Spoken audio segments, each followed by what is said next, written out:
Next order. Order number 6, notices of motion.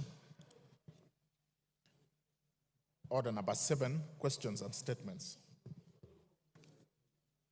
Honorable Joseph Namwar, Turkana Central, is in the House. Honorable Lillian Sioi, Member Trans Nzoia County. Honorable Fatuma Masito, you may raise your question to Labour. Thank you, Mr. Speaker, sir. Mr. Speaker, sir, I would like to request for a statement regarding the unfair labor practices by Leisure Lodge Beach Hotel Golf Resort in Diani. Honorable Speaker, pursuant to the provision of Standing Order 44.2c, I rise to request a statement from the chairperson of Departmental Committee on Labor regarding the unfair labor practices by Diamond Leisure Lodge Beach and Golf Resort, formerly known as Leisure Beach and Golf Resort. Honorable Speaker, Article 41(1) of the Constitution provides that every person has the right to fair labor practices, which include the right to fair remuneration and the right to reasonable working conditions, among others. Despite of the above stated constitutional safeguards, Leisure Lodge Beach and Golf Resort continues to subject its employees to unfair labor practices, Mr. Speaker. The Kenya Union of Domestic Hotels, Educational, Institutional, and Hospital Workers, KUDEIHA workers, Ukunda branch has severally received complaints by staff on the violation of workers' rights.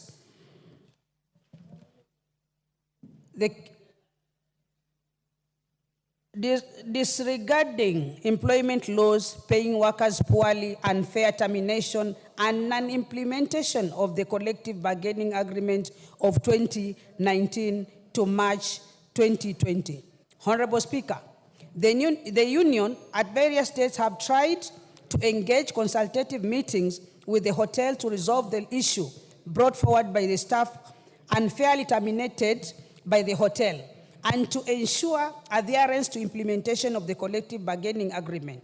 However, efforts of the union have been futile, considering individuals such as Mr. Wycliffe Jumaisi, John Jira, Ms. Margaret Laban, Mr. Lazarus Changawa, Mr. Kachocho Mare, and Mr. Idi Ali, and Mr. Kenneth Wanyonyi, Mr. John Dalu, and Mr. Laban Litunda are yet to be paid their terminal dues upon their unfair termination, Mr. Speaker. Honorable Speaker, it is against this background that I seek a statement from the Chairperson Departmental Committee on Labor on the following. 1. What action have been taken to ensure that Leisure Lodge Beach Resort complies with the shop level agreement entered into on 9th August 2021 with the Kenya Union of Domestic Hotels, Educational Institution, and Hospital Workers, KUDEIHA Workers Union, as well as implementation of the collective agreement of 2019 to March 2020, Mr. Speaker? Why the hotel, formerly known as Leisure Lodge Beach Hotel, has unlawfully failed to make payments of terminal dues and arrears of the stated employees and provides timeless when the payment will be received, Mr. Speaker. Explain whether compensation provided for the unfair treatment by the experience from their employer. I thank you, Mr. Speaker, sir. Chair Labour. Karemba. Any member of the committee? Majority Leader, they'll bring the response in 2 weeks. Much obliged, sir. Mary Masse, Tesa South. Thank you, Honorable Speaker. This is a request for a statement on delayed remittance of pension to pensioners of the Kenya Broadcasting Corporation Staff Retirement Benefit Scheme. Honorable Speaker, pursuant to Standing Order 44-2C, I wish to request for a statement from the Chairperson of the Departmental Committee on Social Protection regarding delayed remittance of pension to pensioners of the Kenya Broadcasting Corporation. Honorable Speaker, the Kenya Broadcasting Corporation established the Kenya Broadcasting Corporation Staff Retirement Benefit Scheme under Defined Benefit Scheme in 1991.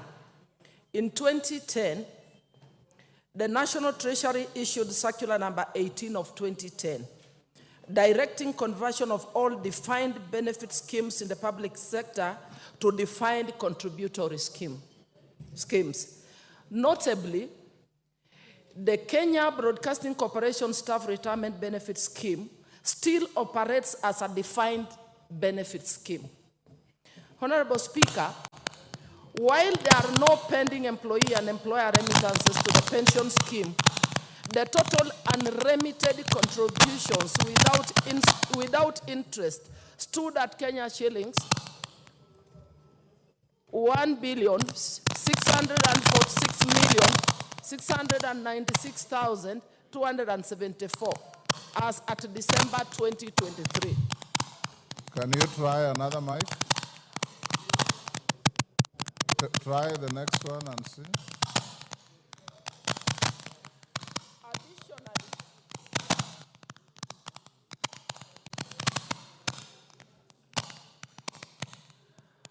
Honorable Speaker, while there are no pending employee and employer remittances to the pension scheme, the total unremitted contributions without interest stood at Kenya shillings 1,646,696,274 as at December 2023.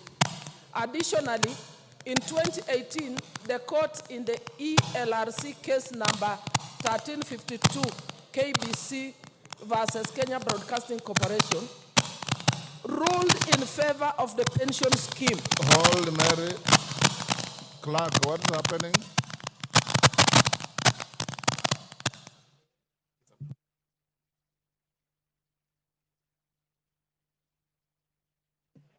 Give her the mic again. Can you try now? The National Treasury, through its Circular Number 13 of 2023, directed all state corporations to budget and honor their staff pension obligations, including the arrears. It is unfortunate that the Kenya Broadcasting Corporation has continued to contravene the said directive. The inordinate delay in remittance of the pension to the pension scheme has caused anguish and financial distress to the affected pensioners.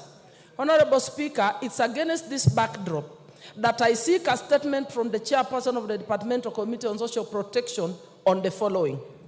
1, why has the Kenya Broadcasting Corporation Staff Retirement Benefit Scheme not transitioned from defined benefit scheme to defined contributory scheme as per the directive by National Treasury? 2, explain the reasons for non-remittance of pension dues from both the employer and the employees deducted by the employer to the pension scheme. 3, what action is being taken to remedy the situation so that the affected pensioners receive their dues? I thank you, Honorable Speaker. Thank you. Chair, Social Protection. Majority Leader is directed to bring a response in 2 weeks. Much obliged, sir. Is Joseph Namwar now in? Question stayed to next week. Lillian Sioi. Question stayed to next week. I will indulge the Honorable Mark Mwenje and go back to order number 4. Go ahead. I see your petition is very long. Try to go through very quickly. Thank you, Honorable Speaker, and thank you for your indulgence. This is public petition 9 of 2024 regarding land ownership dispute of land parcel LR 209/11970 Dandora Molem, area Kangundo Road. Honorable Mwenje, common decency requires that you apologize to the House for coming late. Thank you, Honorable Speaker. First of all, let me apologize for coming late. I was rushed to the table office to correct the same. So thank you, Honorable Speaker, and once again I apologize for being late. I, the undersigned, on behalf of the residents of Embakasi West constituency, who are the members of Amani Self-Help Group, draw the attention of the House to the following: that the undersigned members and their families have been residing in Molem area, Kangundo Road, Nairobi, in Embakasi West constituency, in land LR number 209-11970 since the year 2000. That initial survey details had indications that the same was designed as public land, hence lacking a title until one was allegedly processed and issued on 15th October 2010. That the members who were initially 74 are now a large and enterprising community of over 260 residents. That the members have constructed permanent houses and shopping centers on the land parcel, including social amenities, including schools with electricity and water connectivity. That the subject land is now being claimed by Mr. Charles Monene Gatimo and Ms. Catherine Karegi Kamancha, who proceeded to secure a grant on 15th October 2010. That Mr. Charles Monene Gatimo previously served as a senior demolition officer with the defunct City Council of Nairobi, while Ms. Catherine Karegi Kamanja's husband was a senior officer at the Survey of Kenya, and Ms. Catherine Karegi Karanja working with the then Ministry of Lands, Nairobi. That the circumstances under which the two Mr. Charles Monene Gatimo, Ms. Catherine Karegi Kamancha, obtained the said grant, excluding Charles Karegi Kamanja, whose name was on the subject letter allotment issued on 20th July 1993, have not been explained. That the Department of Lands in Nairobi issued out 2 letters of allotment, one to Charles Arabsigei, Charles Monene Gatimo, and Catherine Kamanja, Department of Lands. That these persons used their positions to illegally register themselves as the owners of the said property. That a similar letter of allotment was issued by the said Department of Lands to Amani Self-Help Group for an unsurveyed residential plot. That it is unclear how a title grant could be processed when the members of the said Amani Self-Help Group were on the subject land parcel. That the title grant for the subject land parcel LR 209-11970 was signed by the then Zablon Agwata Mabe on 15th October 2010, when the members of Amani Self-Help Group had been in occupation for over 10 years. That on 4th February 2009, Mr. Charles Monene Gatimo alone saw an affidavit accompanied with a letter to the Director of Surveys claiming that he had lost the deed plan number 176452 LR 209-11970, that in response to the said letter, a licensed surveyor, Mrs. Roko Omala, advised the Director of Surveys, Nairobi, to issue a certified copy of the said deed plan and release the same to ACT Surveys by letter dated 12th January 2009. That efforts by Amani Self-Help Group to access the correspondence file from neither the Chief Land Registration Officer, Nairobi, or the Director Land Administration has been futile. The initial land parcel surrounding the subject land grant LR number 209-9611 have registration numbers with 4 digits, while LR 209-11970 has 5 digits. A confirmation that the said title grant could have been superimposed in the area to secure a title which has got no records. That it is incumbent upon the Lands Ministry officials to take clarification as to whether due process was followed in the processing of the grant LR 209-11970. That the Cabinet Secretary of Lands, through the Land Ministry officials, makes available the letter of application for allocation of the land by Charles Arabsigei, Charles Monene Gatimo, Catherine Kamanja, and their respective approvals, and any premium payment made. That the efforts to resolve the matter with the relevant ministry and agencies have been futile, that the issues in respect of this petition is made and are not pending before any court of law, constitutional or statutory body. Therefore, your humble petitioners pray that the National Assembly, through the Public Petitions Committee 1, establishes the status of ownership of LR 209-11970 in the Dandora Molem area, Kangundo Road, Nairobi, in Embakasi West constituency, vis-a-vis the allegedly illegally acquired title deed held by the private developers. 2, intervenes to have the government through the Ministry of Lands and Physical Planning to avail or table all legal documents in regard to ownership of LR 209-11970 in Dandora Molem, Kangundo area in Embakasi West constituency. 3, makes any other order or direction that it deems fit in the circumstances. This petition, Honorable Speaker, is presented by myself as Member of Parliament for Embakasi West, and I thank you for your indulgence once again. Thank you, Honorable Speaker. Thank you, Mark Mwenje. We'll commit the petition to the Committee on Public Petitions to report back as is required in 60 days. Is Nimrod here? The Vice Chair? Yes, Janet, you report back in 60 days. Honorable Sioi and Honorable Namwar, I had already directed that your statements be pushed to next week, but on your intervention, I'll direct for them to be on the order paper tomorrow at 2:30.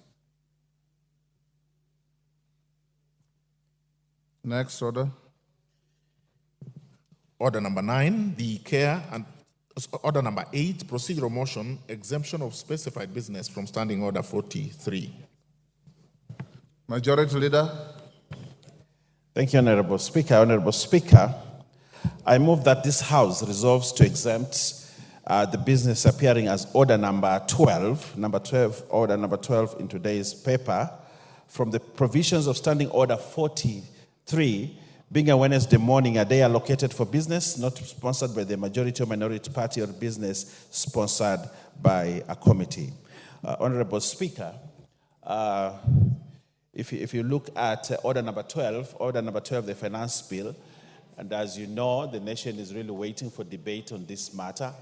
And as you gave your direction, Honorable Speaker, yesterday, that we spend today morning and tomorrow and today afternoon and tomorrow just consolidating our thoughts and debate on the issues of the finance bill. This is an important matter, as it is, Honorable Speaker and members. And therefore, we move that we exempt it from the provisions of Standing Order 43 so that we can start robust debate on this, so that eventually this House makes an informed decision at the end on the finance bill. So, Honorable Speaker, I beg to request that the Honorable Whip Osoro. You beg to move? I beg to move. Yes. I beg to move and request that the Honorable Osoro seconds. And you can only say I second if you want. Osoro.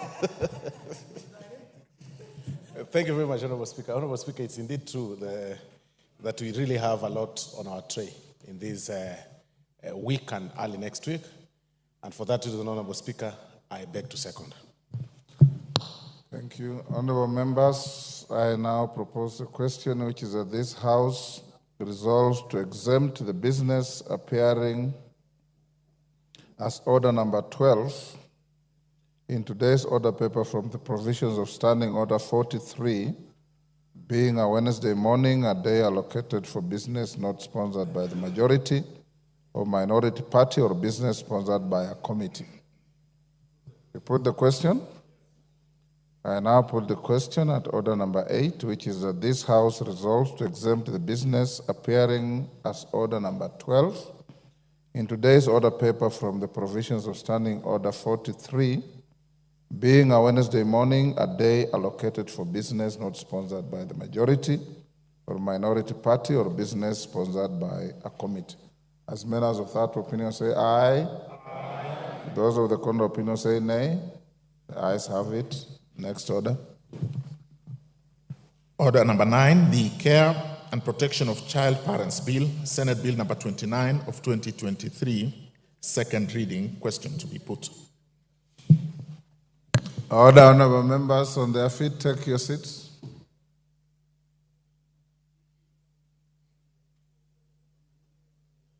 Take the nearest seat. Honorable members, I now put the question at order number 9, which is that the Care and Protection of Child Parents Bill, Senate Bill number 29 of 2023, be now read a second time. As members of that opinion say aye. Aye. Will those of the contrary opinion say nay? The ayes have it.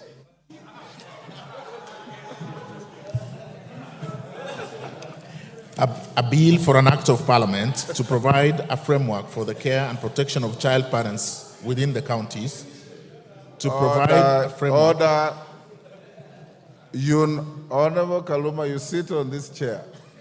You know very well if you want to call for division, it must be contemporaneous to the decision by the Speaker. And in your attempt to lobby for support, you know you have failed. Go ahead.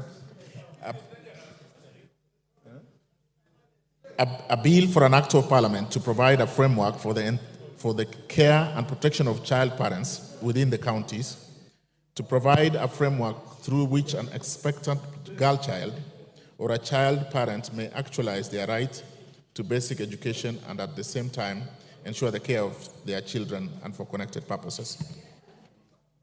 Thank you. Honorable Kajwang, you have a second bite to this bill at committee stage. Yes. It's entirely up to you. The Speaker has no fight, no dog in this fight. Next order. Order number 10, the Kenya Roads Amendment Bill, National Assembly Bill number 31 of 2024, first reading. A bill for an act of parliament to amend the Kenya Roads Act and for connected purposes.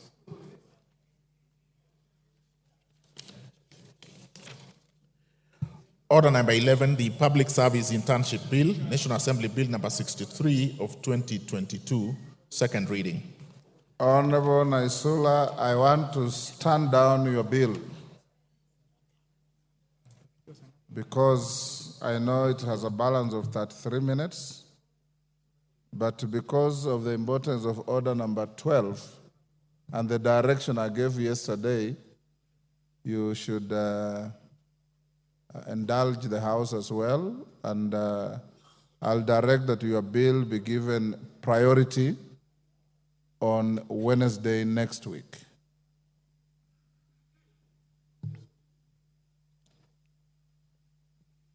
Most obliged, Mr. Speaker. I'm sorry, but you had my direction yesterday, and you've already also passed a motion to exempt this morning. Well directed. The kind of business that your bill has. Next order. Order number 12, the Finance Bill, National Assembly Bill number 30 of 2024, second reading. Chairman, Finance, and as the chairman comes to move the bill, honorable members, you recall my direction yesterday. We will have the bill moved and debated the whole of this morning. This afternoon at 2:30, apart from preliminaries, we'll go straight to the bill. If there is continued interest, tomorrow morning we already created a sitting from 9:30. We'll go on with the bill. Subject to continued interest, we will go to the afternoon, and regardless of what we'll be obtaining on the floor, House business directed and recommended that the question will be put on tomorrow afternoon. So those of you who want to speak to this bill, you have this morning, this afternoon, tomorrow morning, and a part of tomorrow afternoon. Yes, Honorable Nyikal, what's your point of order? Thank you, Mr. Speaker. I want to raise this in relation to the finance bill and particularly the report, and I'm actually literally seeking your guidance. That is the main issue. Mr. Speaker, the report of the bill, as you had indicated yesterday afternoon, would reach us later, and it did.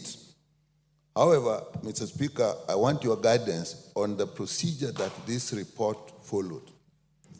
Ordinarily, when we have a bill, the bill would come in the first reading, then it goes to public participation, as this one did. And then the committee would then get a report. That report would then come to you. Mr. Speaker, after it comes to you, you will then approve it for it to be tabled. It will then tabled. Then once again, it then comes a public document and it can be discussed, and we discuss it, and it helps us to discuss the bill, which is actually what we are going to discuss. As Mr. Speaker, if then the bill goes through and goes to the Committee of the Whole House and the third reading and it's passed, it then will go to the President for assent. And that is the procedure. In this case, Mr. Speaker, when the committee had apparently finished and they had probably signed it by both members from both sides of the divide, so to speak, Kenya Kwanza and Azimio, then this report... Order, Honorable Nyikal. Mr. Speaker, I'm seeking your guidance, so if you let me complete, then you will give me the guidance. Mr. Speaker, before that happened, this report was actually presented in a Kenya Kwanza parliamentary group meeting, which definitely was chaired by the President, even if it is in capacity as the leader of that coalition, but definitely he was now taking part in the legislation. At that point, the members of the committee from the Azimio side were not in that. And therefore, the report then came back, and Mr. Speaker, as far as I know, you actually had to go through it in the late afternoon yesterday, and we are aware, and as you promised, by about 6:50, I think it was then tabled after you approved it. Mr. Speaker, and that by about 10:30, it was then loaded up and we looked at it. My concern, Mr. Speaker, we seem to have then breached the process because we now had input from the executive, that is the President, before what we would have expected after the third reading is then when it would go. And if the President had views, he would then bring his views, his reservations and his suggestions. But here we did actually jump. Mr. Speaker, I'm raising this. What is the issue? The issue is that it actually went to the President and he had an input before it came to us. And why I'm doing this, Mr. Speaker, there is precedence that when we had the BBI process, Mr. Speaker, the only reason when it went to court is that the President then did participate before the correct time, and therefore it ceased to be our Njiku issue. And Mr. Speaker, I looked at this and I saw some parallel and say, have we once again jumped the boat and then opened what we may pass, if we pass, to other people taking other actions because we didn't go through the correct procedure. Mr. Speaker, I put this in actually with very good faith so that we look at the division so that the legislative does its work and completes and then takes it to the executive instead of bringing the executive to start legislation before their time comes. It is in very good faith that I raise this, Mr. Speaker. It is in very good faith, but you have just made a general statement. What do you want the Speaker to do? I want the Speaker to rule that the report we have that will actually guide us actually already has input from the executive, which it shouldn't have, because with the executive would then come later after we pass it, after the third reading. So, Mr. Speaker, what guidance do you give? I think this is a very important constitutional issue, Mr. Speaker, and your guidance will be extremely important. Thank you, Honorable Nyikal, for raising that point. Honorable members, I don't want to open debate on this majority side. I have read the report, cover to cover. I have seen no reference to any meeting that you are talking about in that report. That's number one. Number two, caucusing among formations in parliament in a democracy is normal. Just as the majority side caucused, I'm also aware and I was informed, and I provided space for the minority side as your speaker for you to caucus last evening. And you did. Both caucusing are legitimate and legal under our standing orders and our constitution. Both caucusing and their outcomes cannot and will not be part of any report before the House.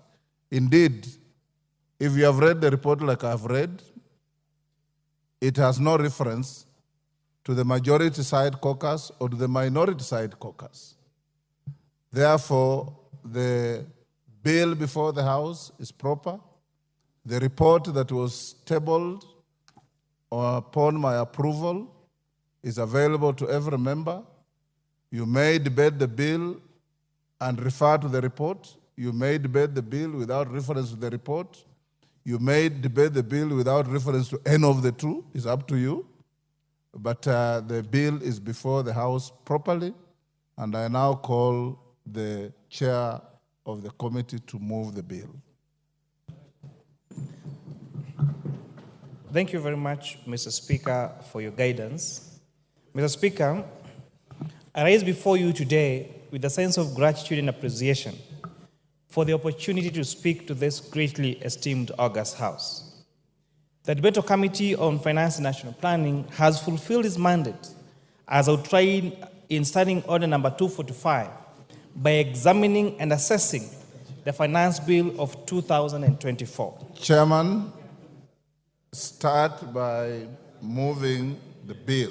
Mr. Speaker, sir, I beg to move that the Finance Bill now be read a second time. Then you go on with your... Thank you, Mr. Speaker. Mr. Speaker, I beg to move that the Finance Bill of 2024 be now read a second time. Excellent. Now you can proceed. Mr. Speaker, I rise before you today with a sense of gratitude and appreciation for the opportunity to speak to this greatly esteemed August House. The Debater Committee on Finance and National Planning has fulfilled its mandate as outlined in Standing Order 245 by examining and accessing the Finance Bill of 2024. Honorable Speaker, the procedure commenced with a comprehensive briefing on the bill's substance, followed by interactions with diverse stakeholders who share their viewpoints. Subsequently, the committee carefully deliberated upon the stakeholders' comments vis-a-vis the provisions of the bill. And Honorable Speaker, I would like to greatly thank the members of the public, and especially the ones who appeared before the departmental committee as stakeholders, the members of the public that came for a public hearing at KICC and gave us very, very insightful views that has improved the report on the Finance Bill of 2024. Honorable Speaker, in a very special way, although these people breached the Data Protection Act by sharing our numbers to Kenyans, but also thank Kenyans that wrote to us through SMSs, that called us, and some of them, Honorable Speaker, were generous enough to send us 1 shilling and 2 shilling and 10 shillings to confirm whether our numbers were authentic. Honorable Speaker, I have written to the clerk wondering what to do with the 168,000 shillings that have been sent to my M-Pesa, because receiving these gifts from members of the public, Honorable Speaker, is against the laws of this republic. And therefore, later I will be seeking your guidance on what to do with the money, because I tried reversing the 1 shilling and the 2 shilling, and it was impossible, because it came in hundreds of thousands. But for your generosity, Kenyans, I want to thank you and tell you that your views are well received. Mr. Speaker, I would like to draw your attention to an important issue concerning Kenyans' tax revenue collection. Over the past decade, our tax revenue as a share of GDP has remained stagnant at approximately 15%. This stagnation is a cause for concern, and we as a country need to develop favorable tax measures to balance between relying on our own social resource mobilization and depending on debt. Honorable Speaker, this bill proposes to raise a total of 346 billion shillings to support the expenditures that will better be passed by this House through the appropriations bill, Honorable Speaker. Notably, this expenditure is going to lead to the highest allocation ever to county governments at 401 billion shillings.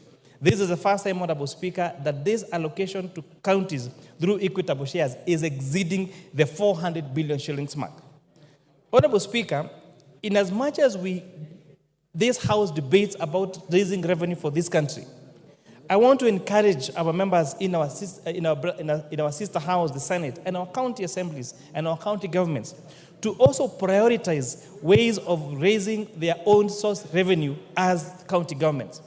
Honorable Speaker, I specifically want to laud Embu, Murang'a, and Nakuru counties that have exceeded their own source revenue share, because once counties are able to generate their own source revenue, it reduces the pressure that the national government has in collecting revenues to be sent to counties for conduction of county functions through the equitable share. Mr. Speaker, in comparison to African countries, tax revenue as a percentage of GDP, such as Botswana, is at 24%, Mauritius at 18%, and Zambia at 17%.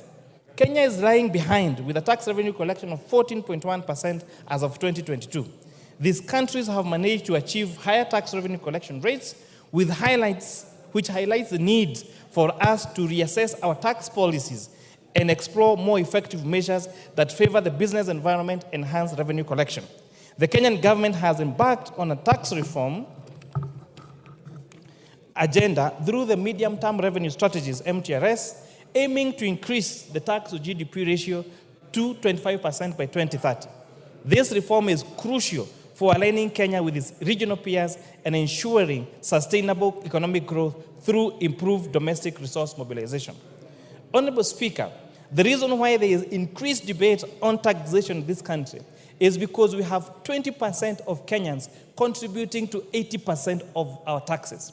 That means there is a need to have a robust expansion of our tax base and ensure that if everyone in this country pays their equitable share of taxes, then we will not have to weigh this on the 20% that are paying 80% of our taxes in this country. Mr. Speaker, I would like to highlight a significant aspect of Kenya's economy over the past decade. We have witnessed the emergence of employment opportunities, especially around the digital marketplace, significantly this contributing to a significant economic evolution. Furthermore, the majority of jobs created during this period have been in the informal sector. As of 2022, approximately 83.3% of the 19.15 million Kenyans workers have been employed in the informal sector, reflecting the crucial role of the informal sector in our economy. This shows the importance of developing policies and strategies to support and regulate and support this vital segment. Mr. Speaker, the Finance Bill of 2024 had several tax proposals that will enable this country to increase its tax base, especially increasing its revenues. The committee carried out public participation and later deliberated the matters which inform our decisions. For instance, Clause 2 of the Finance Bill 2024 is expanding the definition of digital content monetization to include all creative work. The committee noted that not all creative works generate income. Therefore, and in order to align with international best practice, it is actually very necessary to specify that only those generating income are subject to tax. Clause 2, Honorable Speaker, is talking about the definition of software, which includes software and royalties in the definition of software and the definition of royalty. To safeguard the interests of distributors in this sector, the committee decided to delete this proviso and exclude the distribution of software from this definition. Honorable Speaker, there has been a notable change in the global arena in tax administration, where governments or parliaments change tax laws to align with court decisions. I think a case in point is the 7Cs case versus KRA in Kenya, where there was the contestation of the definition of royalties to include softwares. And the most popular one globally is the case of the engineering firm in India over the definition of softwares. We appreciate that in as much as it is improvement in our jurisprudence and improvement in our laws to make law process to align with the decisions of courts, we need to be careful not to abuse the power of law legislation to negate the judgments made by our courts. Clause 4, Honorable Speaker, proposes to reduce the period for claiming deferred realized foreign exchange losses from 5 years to 3 years. The committee supports retaining the current period, allowing businesses to recover foreign exchange losses over 5 years instead of the proposed 3 years, especially during these times of uncertainties in the global market, and especially including the de-dollarization of the markets. For example, we have seen some of our global leaders backing their currencies through gold and not through, for example, the most popular used currencies such as the US dollar. Clause 6B2, Honorable Speaker, proposes to exempt reimbursement of expenses incurred for asset purchasing during official duties by public officers, which was extensively discussed with stakeholders. The committee ultimately decided to remove this amendment that aimed to exclude public officers from taxation on employment of benefits received as reimbursements for asset acquisition. This decision was driven by concerns by members of the public that such exemption would unfairly discriminate against private sector employees and could potentially be abused. As framed on the bill, Honorable Speaker, there is no definition of what these assets are. And therefore, we stand a risk of having public officers buy houses or buy factories, and those factories or houses that they buy from taxpayers' money will not be subject to tax. So the best way would have been to treat the same for public officers, the same with private officers. But Honorable Speaker, if we allow private officers to be exempted from tax on payments made to them for assets, you might find officers being paid in terms of assets just for tax planning and tax avoidance. Clause 8, Honorable Speaker, proposes to repeal the digital service tax and its replacement with a significant economic presence tax at the rate of 30% on 20% deemed profit. This committee acknowledges that digital service providers typically enjoy a higher profit margin due to lower production costs compared to companies with physical presence. Therefore, the adjustment aims to align the deemed profit more closely with what will be expected in those companies if those companies face similar cost structures. This is a revenue enhancement measure to ensure that digital service providers pay their fair share of tax.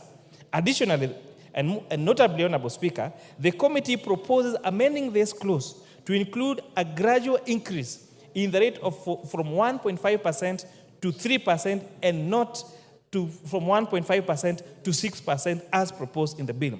And this is to ensure there is fast implementation of this adjustment. Honorable Speaker, this has been one of the most confused clauses that has been to the members of the public. This tax is not on digital content creators. This tax is for these applications, for example, Uber Eats, Jumia, and the tax is imposed on the owners of the platform, not on the consumers or those people making those deliveries, Honorable Speaker. And this has been endorsed by the best practice through OECD countries to have a uniformity globally on taxation around the digital marketplace, Honorable Speaker. On clause 912G, there is the proposed introduction of minimum top-up tax. This committee strongly supports its measure, noting its global adoption in over 60 countries, where many of these key multinational companies operate. Failing to implement this tax in Kenya would undermine the fair application of tax obligations, potentially allowing constituent companies located in Kenya to underpay their share of revenues. This amendment is aligned to the multilateral instruments on profit shifting and base erosion that this House approved a month ago. Again, another very misinterpreted clause. The minimum top-up tax, to explain simply, means where a multinational company operates in Kenya and as a group company, and in the company of their origin, they have a lower tax rate than that of Kenya, then they will be required to pay this minimum top-up tax. And again, this is to align ourselves with best practice. Clause 9, 12H, proposes an introduction of motor vehicle tax at the rate of 2.5% of the value of the vehicle. With this clause, the committee knows the following. 1, Section 3(2) of the Income Tax Act defines what constitutes an income upon which a tax is chargeable under the Act, whereas the proposed motor tax is levied on an asset and not on income as described by the Income Tax Act. The proposal, Honorable Speaker, to cap the levy at 100,000 shillings makes this tax discriminatory and non-progressive, because this essentially means that those motor vehicles that have a value of 4 million shillings and below would have paid the fair tax of 2.5%. But those vehicles that have of higher value of 2.5% would have paid a less commensurate percentage of that motor vehicle tax. The proposal will have adverse effects on the insurance-taking behavior of motor vehicle owners and further lead to negative effects on the insurance sector. Honorable Speaker, notably also, commercial vehicles which are subject to advance tax and would therefore amount to double taxation. We noticed concerns from the members of the public. Most especially commercial vehicles take third-party insurance. Third-party insurance is a flat rate of 7,500 shillings. So if we impose 2.5% on a matatu that say is worth 4 million shillings, that means that the motor vehicle tax on that matatu would be 100,000 shillings.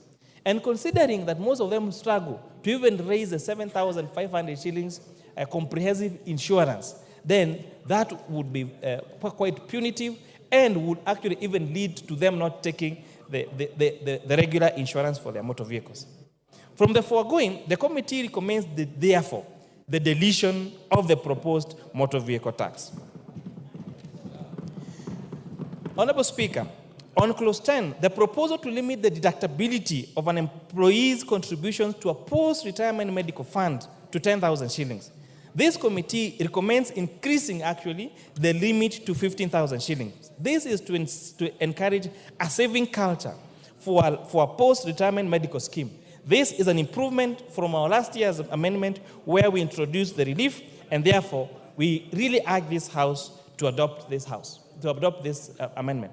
Honorable Speaker, you will note a concept called black tax, where the reason why a majority of Kenyans, especially middle-income earning Kenyans, are struggling, one of them is because they have to support their aging parents. Some of them really contributed their many years of public service to serving the people of this country. So we are therefore providing for an incentive for them that when you are actively in service, please save for your post-retirement medical scheme. And we're saying, when you make this contribution to your post-retirement medical scheme, that contribution will be tax allowable to up to 15,000 shillings a month.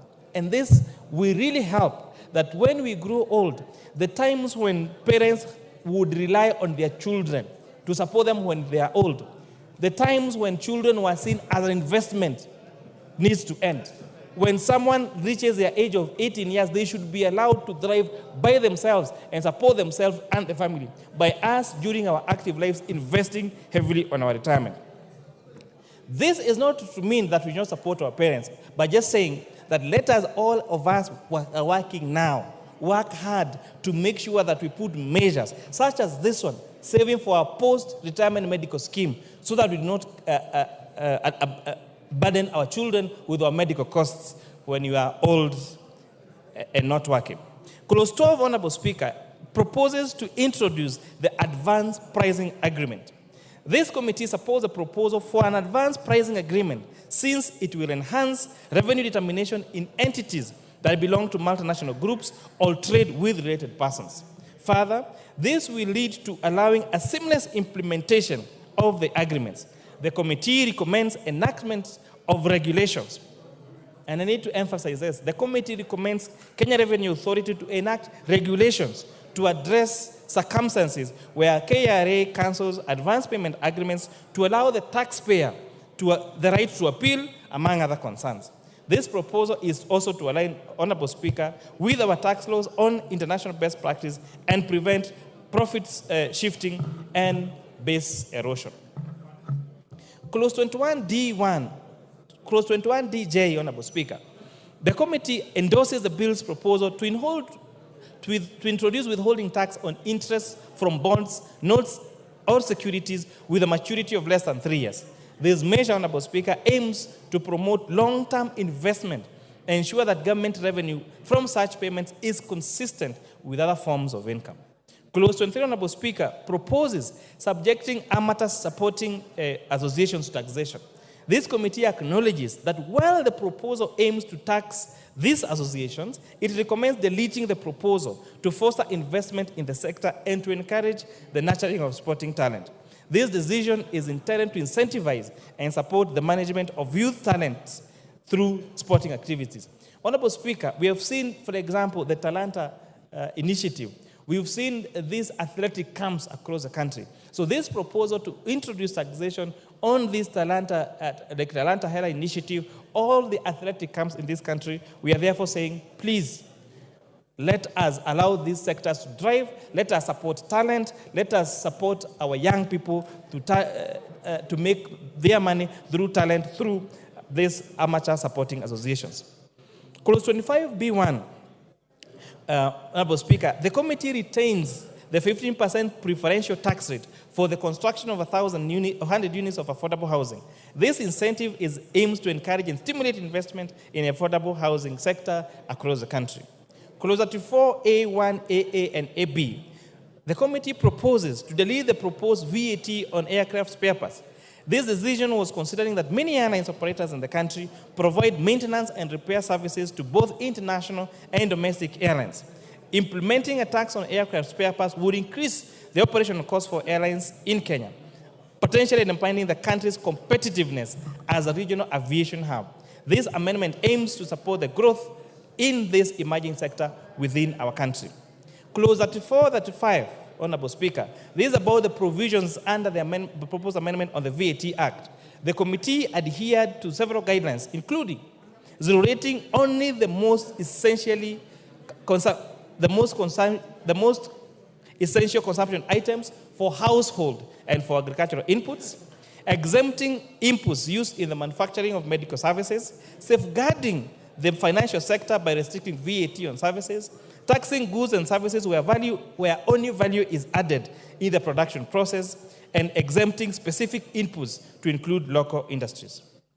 Based on this principle, Honorable Speaker, the committee proposes to zero-rate items such as ordinary bread, unleavened bread, gluten-free bread, and inputs on raw materials for manufacturing agricultural and pest control products, agricultural pest control products themselves, and the transportation of sugarcane from farms to milling factories. And Honorable Speaker, the question has been asked, why sugarcane? Why not any other product? And I would like to tell Kenyans that out of all the agricultural products that we have in this country, the most bulky one in terms of weight is sugarcane. And therefore, the largest cost in the value addition on sugar is the transportation of sugarcane, Honorable Speaker. Additionally, the proposal is, we have proposed zero rating of locally assembled and manufactured mobile phones, among others. Honorable Speaker, this House made a decision last year to zero-rate local assembly of mobile phones. As a result, we have seen institutions such as the African Device Assemblers of Kenya assembling a total of 400,000 phones every month. They have created employment for over 1,000 Kenyans. We are now, in fact, Honorable Speaker, they cannot satisfy the demand on the supply of these phones in this country. We are telling Kenyans, it is possible to manufacture our things here. We do not have to import these things from other countries. We can support our manufacturing and make sure that we consume and use only those products that are locally manufactured.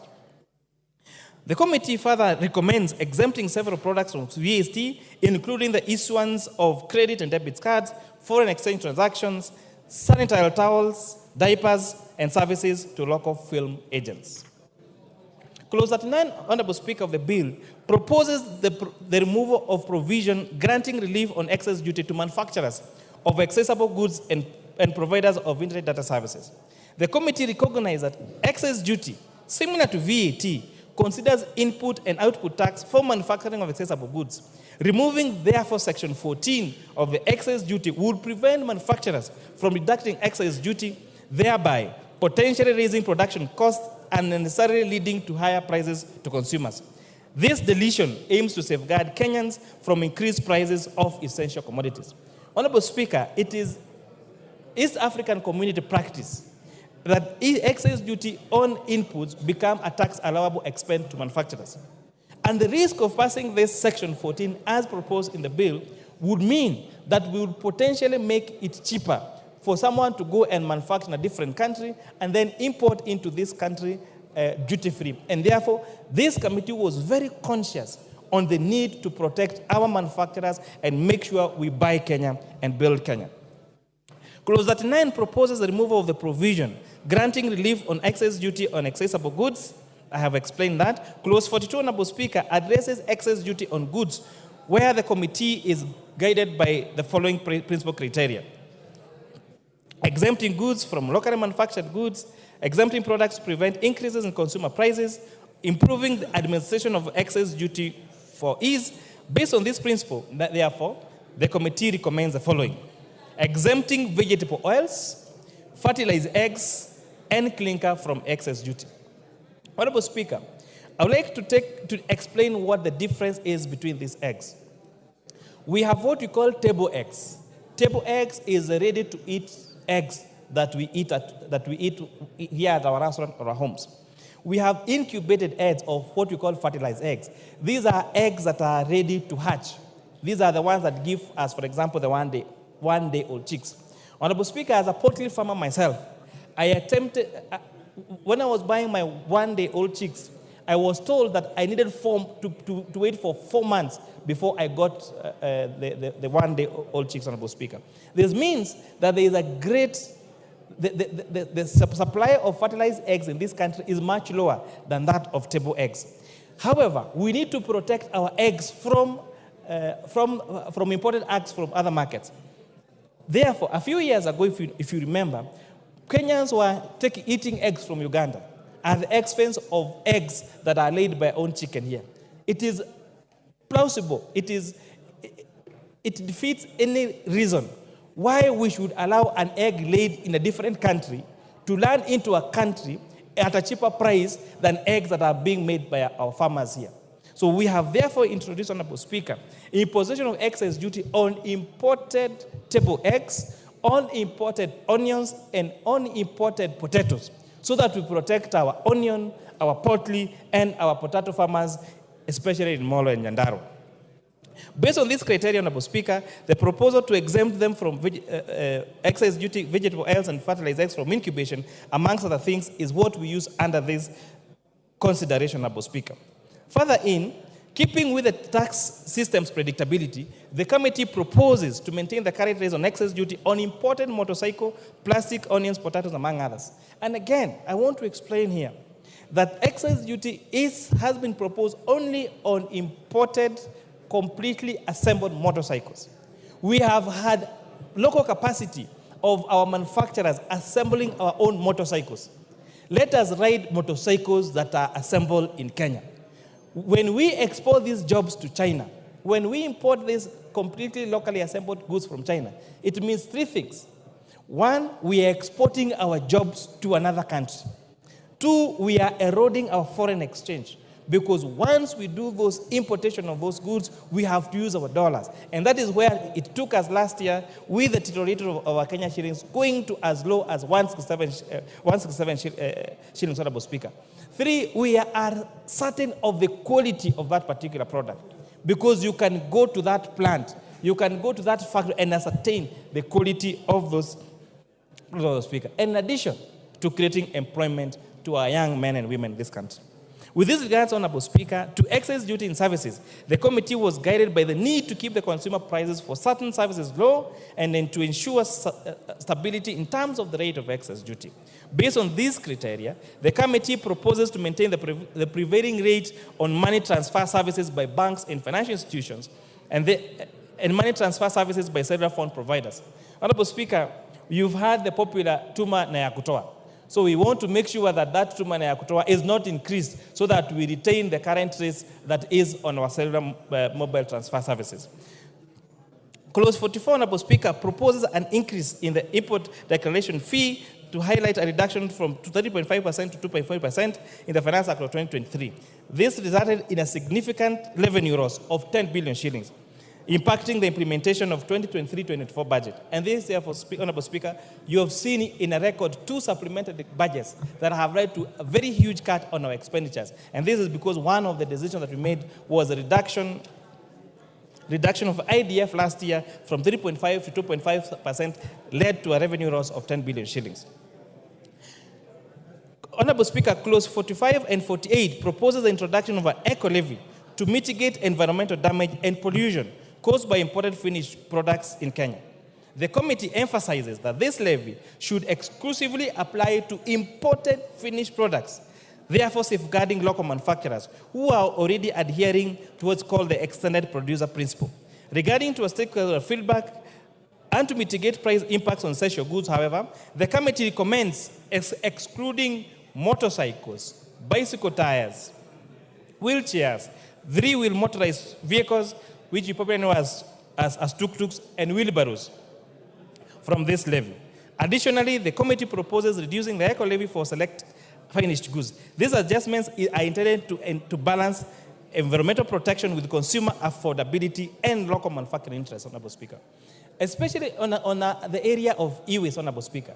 Whatever products, these products, when you import them, when we import that phone, one day that phone will die ultimately. So we are saying, let us have a fund through the restoration fund which provides resources to ensure at the end of the life of that product, there is money that is used to restore, to either reuse, recycle, or restore the impact of that product to the economy, Honorable Speaker. And for example, how that fund is already working. Now, if you are doing mineral exploration in this country, and you go and dig up when you're doing your quarry or your mineral exploration, you are required to pay a bond so that when now you finish your exploration, there is money to restore that land to its original state, either, for example, by converting it into a dam or filling it up. So this is similar to that. And you've seen this work in other countries, where when at the end of use of a phone or a computer, those phones are taken, those computers are taken, and they are either used or recycled, Honorable Speaker. And it's also important to mention that the responsibility of the payment of this eco levy is not on the consumer. It is on the manufacturer in that country of origin. And this, again, is in line with best practice.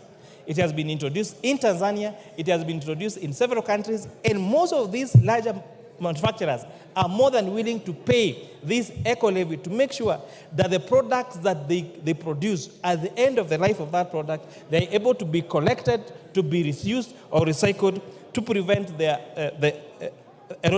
eroding of our environment, Honorable Speaker. Clause 47 introduces the Export and Investment Promotion Levy to address declining exports and increase imports, especially for locally manufactured goods. The company's objective is to safeguard the local manufacturing sector against unfair trade practices, enhance its competitiveness, and foster a sustainable and inclusive export environment. The Export and Investment Promotion Levy is expected to have several impacts on the manufacturing sector. One, it will support local manufacturing, aiming to increase the sector's contribution to GDP from 7% to 20% by 2027, seeking to level the playing field for local manufacturers struggling against cheaper imports, reducing over-reliance on foreign goods and services, and this levy will generate revenue to facilitate the development of the manufacturing sector and incentivize investments by local, micro, small, and medium enterprises. Based on this course, Honorable Speaker, the committee proposes imposing the Export and Investment Promotion Levy on articles such as leather products and imported footwear, denatured ethyl alcohol, ceramic sinks, and wash basins, among others. Additionally, the committee supports stakeholders' proposal to exempt craft liner, uncoated craft paper, and ballast from the levy. Regarding the motorcycles, Honorable Speaker, the committee suggests implying the levy only, again, on fully built imported motorcycles. This measure aims to design a proper and promote local manufacturing, enhance competitiveness, and support sustainable economic growth in our great beloved country, Kenya. Clause 51 and Clause 57 proposes the integration of electronic tax system, ETIMS, with data management and reporting system.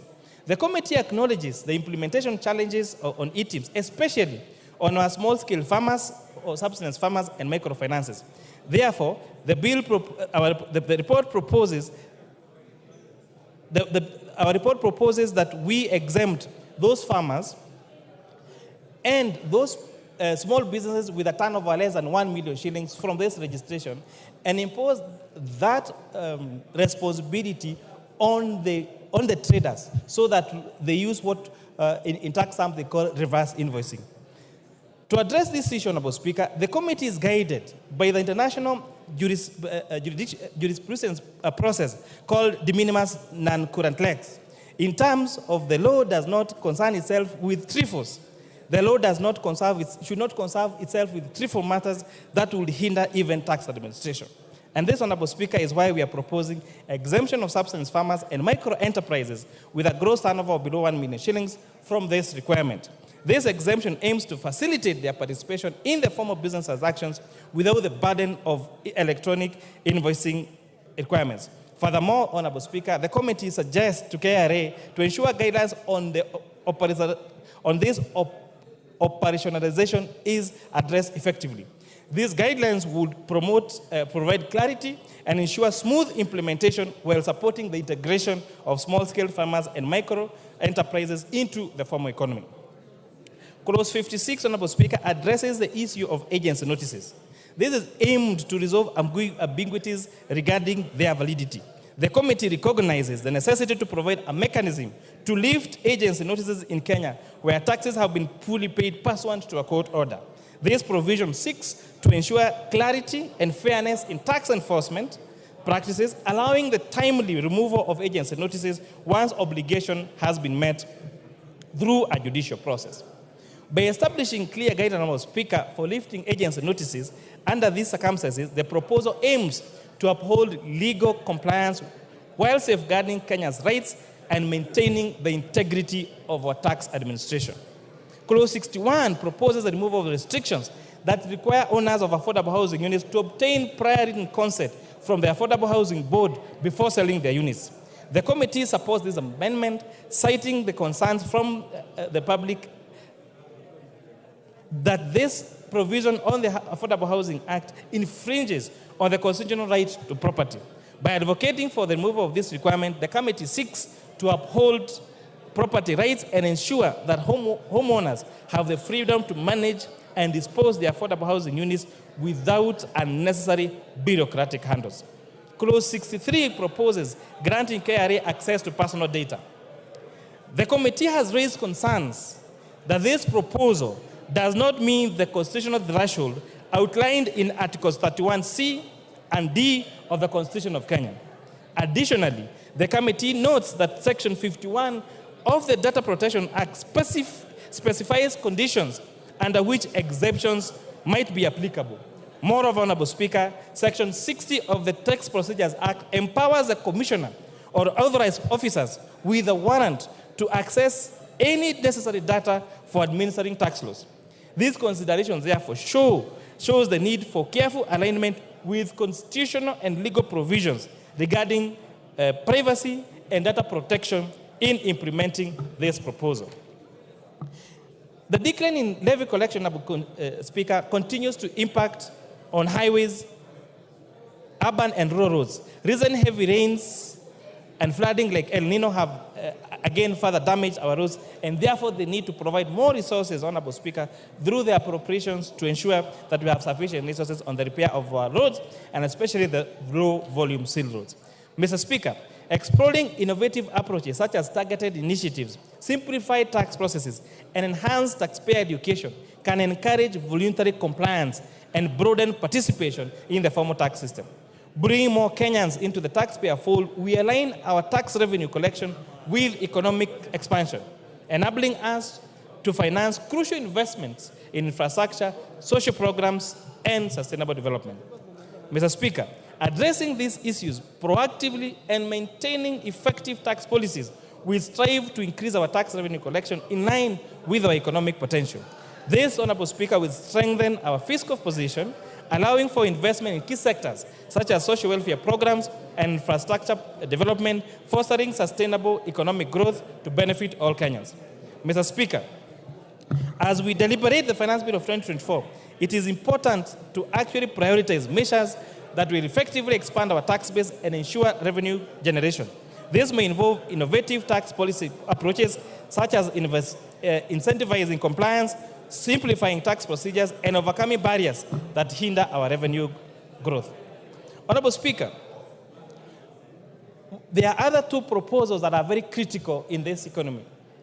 One of them is the amendment on excise duty on cigarettes, where we were applying preferential rates per centiliter to filtered and unfiltered cigarettes.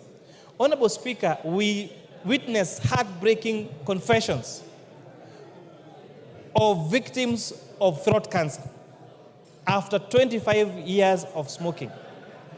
And this is because we were saying they started with the unfiltered cigarettes, then went to the filtered cigarette and spoke for 25 years. And as a result, Honorable Speaker, there has been demonstration globally that there is a direct relationship between cigarette smoking and many forms of cancer, especially throat and lung cancer. It has been demonstrated globally that changing tax regime or changing taxation on cigarettes actually impact the consumption of those services and has a subsequent impact on reduction of cancer cases. Honorable Speaker, on alcoholic beverages, Honorable Speaker, the proposed amendment to shift from taxation by volume to taxation by alcohol content is also a great welcome a policy idea and aligns with best practice global, Honorable Speaker. This means that alcoholic drinks that have higher alcohol content will have a higher excise duty than those alcoholic drinks that have lower alcohol content. This, Honorable Speaker, will not just make higher content alcohol more expensive, but most importantly, in the fight against illicit brews, ensure there is safer alcohol available to those that want to take alcohol. Because, Honorable Speaker, we have accepted as a country there are those that want to take and there are those that don't want to take. So those that want to take need to be given access to safe and affordable and healthy, and make sure that those others that do illicit, Honorable Speaker, are discouraged. As we robustly, Honorable Speaker, engage on the Convention about the Finance Bill and critique it, it must be realized that this bill aims to correct around 346 billion shillings only from a proposed 3.9 trillion shillings. We therefore request this House, our departmental committees, and our oversight committees, and Kenyans in the public to interrogate the expenditure side of this budget as they are interrogating the financing side. This, Honorable Speaker, will lead to a more robust budget-making process, reduce or prevent budgeted corruption, maintain fiscal discipline in the use of our resources by our executive, Honorable Speaker. Because one of the credit cases we face, Honorable Speaker, is the trust deficit on what this will be used. And this House, in our oversight roles, can do a great job in reducing that trust deficit, in ensuring that the taxes paid by hand-earned Kenyans are spent correctly for the success, for the prosperity of the great public of the Republic of Kenya. Without Honorable Speaker, I beg to support. You beg to move.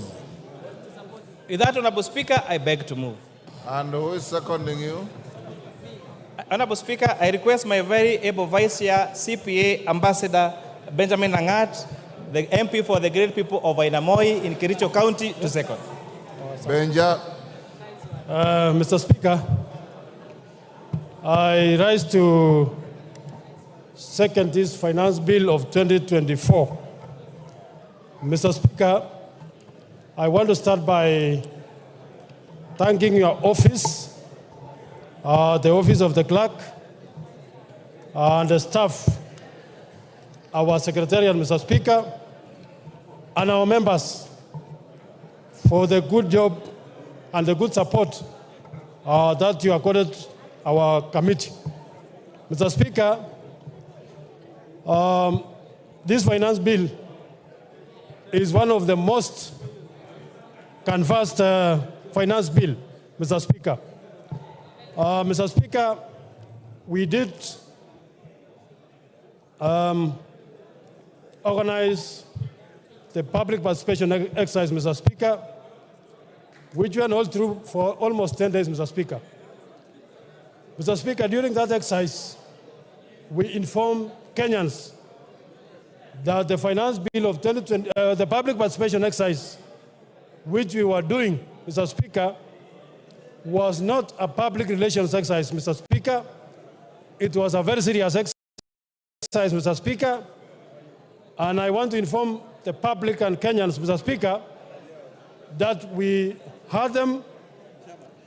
We have included their views in our recommendation, Mr. Speaker, which was tabled yesterday by the chairman, Mr. Speaker. Mr. Speaker, I want to thank our members because we sat, Mr. Speaker, we sat sometimes late into the night, Mr. Speaker, and I can say, Mr. Speaker, Mr. Speaker, as a committee comprising both sides of the House, Mr. Speaker, we were 99.9 unanimous, Mr. Speaker, in our deliberations, Mr. Speaker. Mr. Speaker, this House, Mr. Speaker, I want to say this House has already passed the budget estimates of 24-25, Mr. Speaker. And Mr. Speaker, any member who voted for the budget estimate of 2024, because budget estimates are funded by the finance bill of 2024. So all of us, if we have supported the budget estimate of 2024, Mr. Speaker, we should rise to the occasion and support the finance bill of 2024. Mr. Speaker, when we went to the elections, we were given the terms of reference. One of them, Mr. Speaker, is we must stop borrowing. We must stop borrowing, Mr. Speaker. And to stop borrowing, Mr. Speaker, we must be able to generate our own revenue. And therefore, Mr. Speaker, even as we talk about protecting the Kenyans, which we have done, Mr. Speaker, we must also help our country to raise revenue so that we stop the shame of borrowing, Mr. Speaker.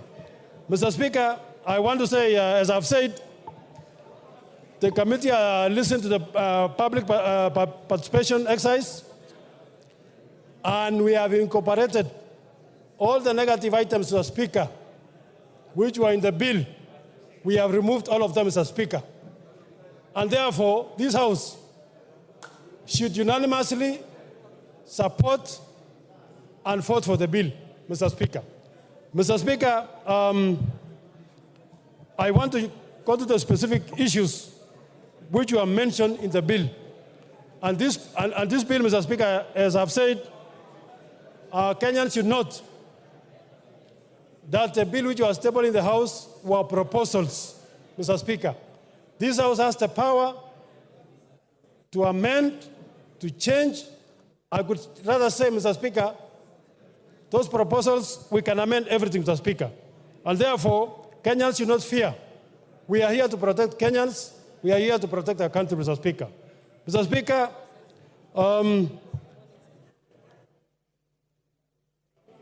I want to talk about specific clauses. Mr. Speaker, this bill proposes to amend Income Tax Act, Mr. Speaker, the VAT Act, Mr. Speaker, the Excise Duty Act, Mr. Speaker, and also the Miscellaneous Fees and Levies Act, Mr. Speaker. On more specific issues, Mr. Speaker, the bill proposes to introduce what we call the significant presence tax, Mr. Speaker, which actually targets all the international organizations that are doing business within our country, mainly on online systems, Mr. Speaker. They are making money, they are getting money to their country, but you are getting less, Mr. Speaker. Mr. Speaker, we must make sure that everyone who does business in the country contributes to our economy, contributes to our tax income, Mr. Speaker, and therefore the committee supports the introduction of what we call the significant tax presence system, Mr. Speaker, so that we make sure we tax everyone who's doing business in our country and contribute to our economy, Mr. Speaker. Mr. Speaker, the law as established now gives our companies 5 years to recover their tax, what we call the tax foreign exchange losses, Mr. Speaker. The bill proposes to reduce that provision from 5 years to 3 years, Mr. Speaker. When we consider the opinions of the public, Mr. Speaker, we did agree, and we will be moving the necessary amendments that, Mr. Speaker, we must maintain the status quo, meaning that we did not agree that we should reduce it.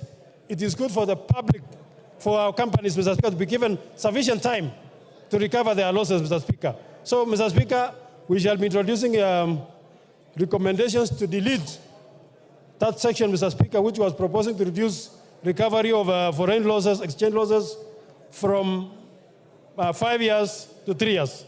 Mr. Speaker, the income tax, the bill proposes to introduce what we call motor vehicle tax, Mr. Speaker. And Mr. Speaker, I want to say this was the most contested section of the bill, Mr. Speaker.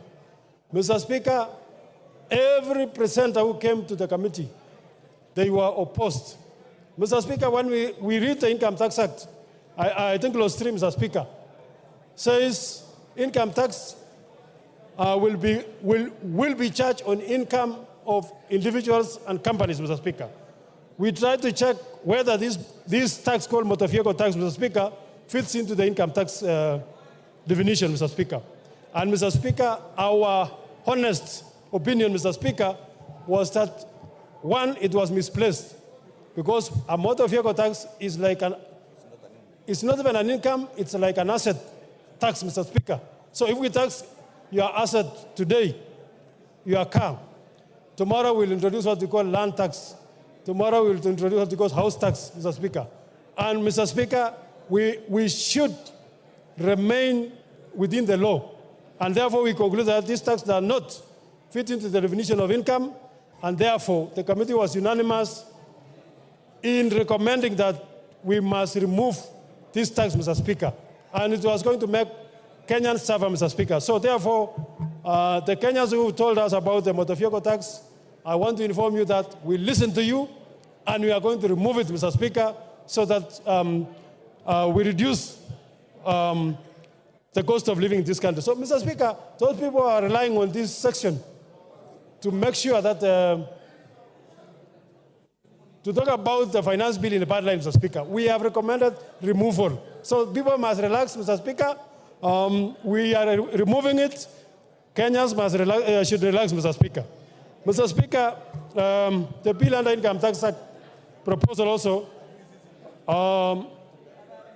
proposes to introduce what we call advance pricing agreement between the KRA and the multinational, Mr. Speaker. Mr. Speaker, multinationals operate a very complex financial system, Mr. Speaker.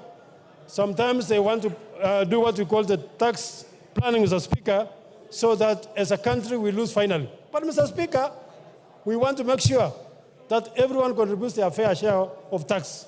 And therefore, we support what we call the advanced pricing agreement for enhancement of revenues for multinational entities, Mr. Speaker, so that they contribute their fair share of tax, Mr. Speaker.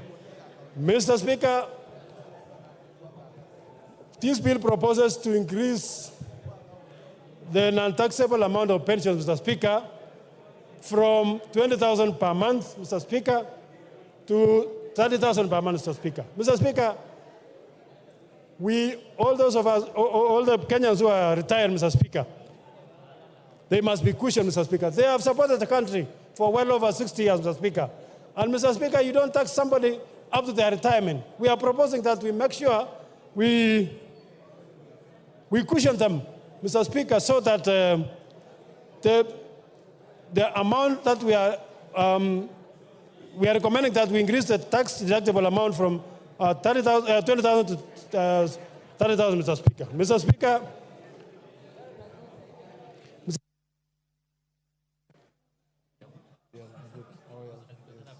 Your time is up, Benja. 1 minute to wind up.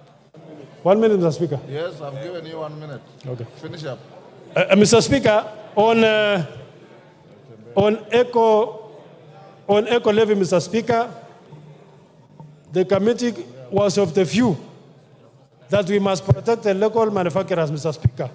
Mr. Speaker, the bill proposes to have what you call eco levy to protect the environment from both local manufacturers and foreign and imported goods, Mr. Speaker.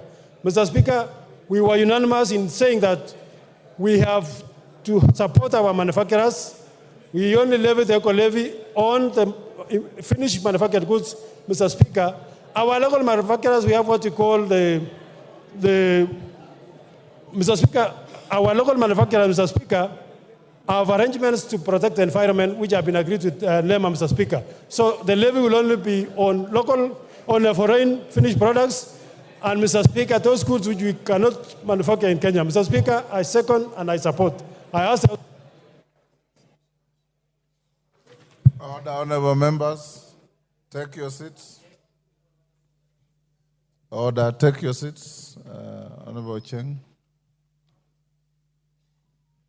Honorable members, I now propose the question, which is that the Finance Bill, National Assembly Bill number 30 of 2024, be now read a second time. Opio and I. Yes.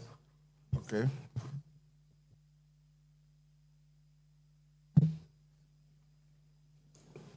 I thank you, Honorable Speaker.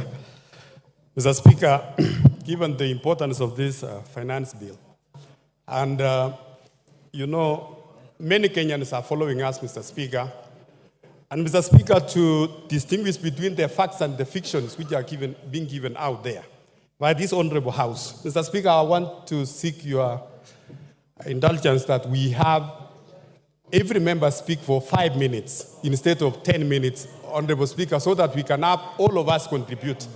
Honorable Speaker, thank you. Honorable members, according to a motion we passed at the beginning of this session, the mover of this bill has 45 minutes, which he expended. The seconder, 15. Majority leader and minority leader, 15. Each member speaking has 10 minutes. Now, Bowen is suggesting that you reduce it to 5.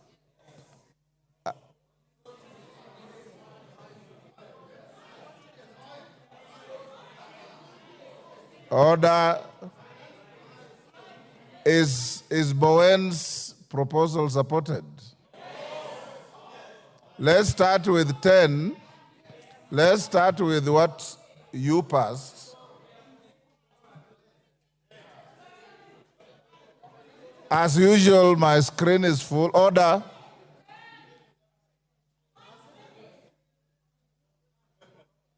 We already have 10, so nobody needs to propose 10. 5 is what is proposing. Do we go with 5 or 10? Okay. It's not quite clear. Let's start with 10 and see how far it goes. Robert Mbui. Thank you, Mr. Speaker. Mr. Speaker, when we were all elected, we took oath of office to defend the Constitution 2010. The spirit of Article 1 and Article 95 of the Constitution. Order, honorable members, order. The matter of 10 or 5 minutes is now moot. We will see how to revisit it later. And those of you who are given a chance to speak, if you exhaust your points before you end the 10 minutes, you can yield the floor so that somebody else can be able to get the opportunity. Go on, Robert. Yeah, thank you, Mr. Speaker. So in the spirit of Article 95 and Article 1, I stand to represent the more than 50 million Kenyans who have asked this House to reject this insensitive, punitive, ill-advised piece of legislative mistake. Mr. Speaker, I say this because in the 10 years that the former President Uhuru was president of this country, we had finance bills every year. But it's only one that had very serious contention, and the only contention that was there was the increase of VAT, in fact, the introduction of VAT on fuel of 8%. Mr. Speaker, the Kenya Kwanza regime has been in office. This is less than 2 years. And the second finance bill they have brought to this House and the first one have elicited so much contention from Kenyans that I think there's something seriously wrong. Mr. Speaker, in fact, let me say this, that the controversies of the 2023 finance bill, before we even get to this one, even, in fact, got a nickname for our head of state, because Kenyans out there are calling him Zakayo, the tax collector. Mr. Speaker, we must move from that concept of ensuring that every year we impose punitive taxes on Kenyans. Mr. Speaker, Kenyans have not even recovered from the negative effects of the 2023 finance bill. Because, Mr. Speaker, the 2023 finance bill already drastically reduced the disposable income of Kenyans. Because, Mr. Speaker, we increased pay as you earn then, we went and increased the NSSF, we went and increased the NHIF. Now we are proposing to go to SHIF, which is even higher. Mr. Speaker, we introduced a housing fund. Mr. Speaker, it has been very, very painful for Kenyans. And Kenyans were hoping that this year things will be better, considering that in the last election campaign, Mr. Speaker, they were told that there will be pesa mfukoni, which means money in the pockets. Mr. Speaker, what we are realizing is that actually what this regime wanted was not to put money in anyone's pocket, but to take any money that was in the pockets of Kenyans. Mr. Speaker, the cost of government services have gone so high that we can't even afford our children to have ID cards. So, Mr. Speaker, when I look at a bill that proposes to increase the already overburdened Kenyans, it is something that we have to stand firm and reject. Mr. Speaker, let me say this, that we were told to tighten our belts. And I know this is the intention, that we be hit very hard the first 2, 3, 4 years. But, Mr. Speaker, you know, some people will lose their life because of the hunger now and because of the stress now. What do you do with them when they are 6 feet under in 2026, 2027? We are told to tighten our belts. And as we tighten our belts, Mr. Speaker, it is shocking to see the excesses that this government is going through. We are taxing Kenyans to raise money to run the government, and yet we have excesses. We are putting in money to build houses, to repair, to paint houses that were built with 400 million, and we are spending 600 million to renovate and paint. Mr. Speaker, it is very, very painful. And then we are told, tighten your belts as Kenyans. And 200 million Kenyan shillings is used on a return trip on a chartered plane to the US. Mr. Speaker, this is not acceptable. And all those missions are begging missions. What we are doing here is we are living beyond our means. Mr. Speaker, I seek the attention of all those members that passed the 2023 finance bill and later on went and told Kenyans they didn't have time to read it. Now listen keenly. If you didn't read that one, you listen to us. Mr. Speaker, oppressive tax policies do not make good economic sense. And Mr. Speaker, let me just put it this way, that the last year's proposal was intending to raise 214 billion. But because it was oppressive, Kenyans did not pay as expected. And in fact, what we collected was only 131 billion out of that finance bill, which was only 53% of the target.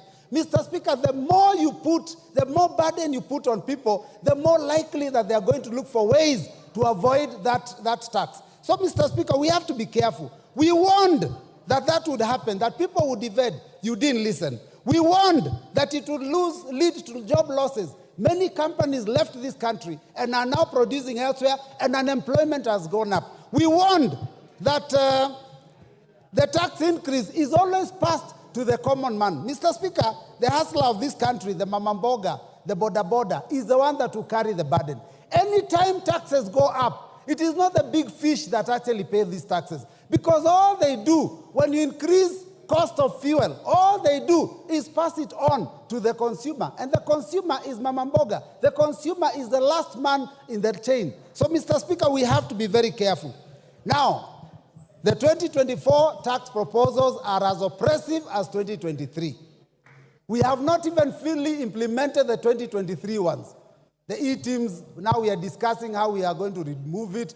There are those, those taxes on chamas that we have not yet implemented. Now we have brought other major proposals. And I hear Mr. Speaker talk of the tax proposals of 2023, it's like they have been reduced. Mr. Speaker, the bill that we hold in our hands, the bill that we read, has not been amended. What we are listening to is stories, Mr. Speaker. Because when we go to the committee of the whole House, what guarantee do we have that the proposals we've been told about here will pass? We can be hoodwinked into believing that those things will be passed, and when we pass this bill, the last minute it is opposed and we lose out. So we are going to oppose it from the beginning up to the end. Mr. Speaker, this proposal on VAT on bread, Mr. Speaker, I don't even know who could conceive such a thing. You have put your hands in the pockets of salaried Kenyans, business people. People have been made to pay for profits that they don't even make on turnover tax. And now you want to tax our children because you are putting your hands in the pockets of our children. Because the biggest consumer of bread are our children in secondary school, because that's where they spend their pocket money. Mr. Speaker, some of these are totally ill-advised. Mr. Speaker, VAT on financial services, VAT on money transfer, VAT on M-Pesa, those were, I do not understand who was thinking, what were they drinking, what were they smoking when they came up with those ideas. Mr. Speaker, it is very unfortunate.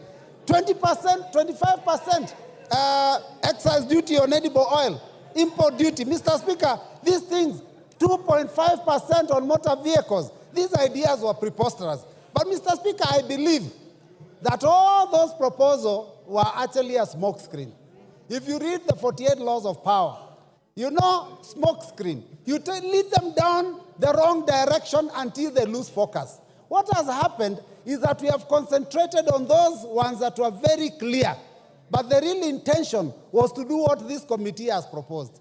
That suddenly, after we think that things are okay, they increase RMD, road maintenance levy, road development levy, and the import duty. That is what the intention was. In fact, the net effect is likely to be that this finance bill may be collecting almost as much, if not more, than the previous proposal. So, Mr. Speaker, I stand in solidarity with those Kenyans that said that this must be rejected in totality. Mr. Speaker, I want to ask the Inspector General to stop interfering with Kenyans when they are exercising their democratic right of picketing, because Kenyans have a right to defend themselves. When they see the Constitution being mutilated, when they see their pockets being ravaged, when they see their children being unable to go to school, to put food on the table, they have every right to defend themselves. Inspector General, can you concentrate on defending the country and stop interfering with Kenyans? And this revolution, which is unfortunately a kindly revolution,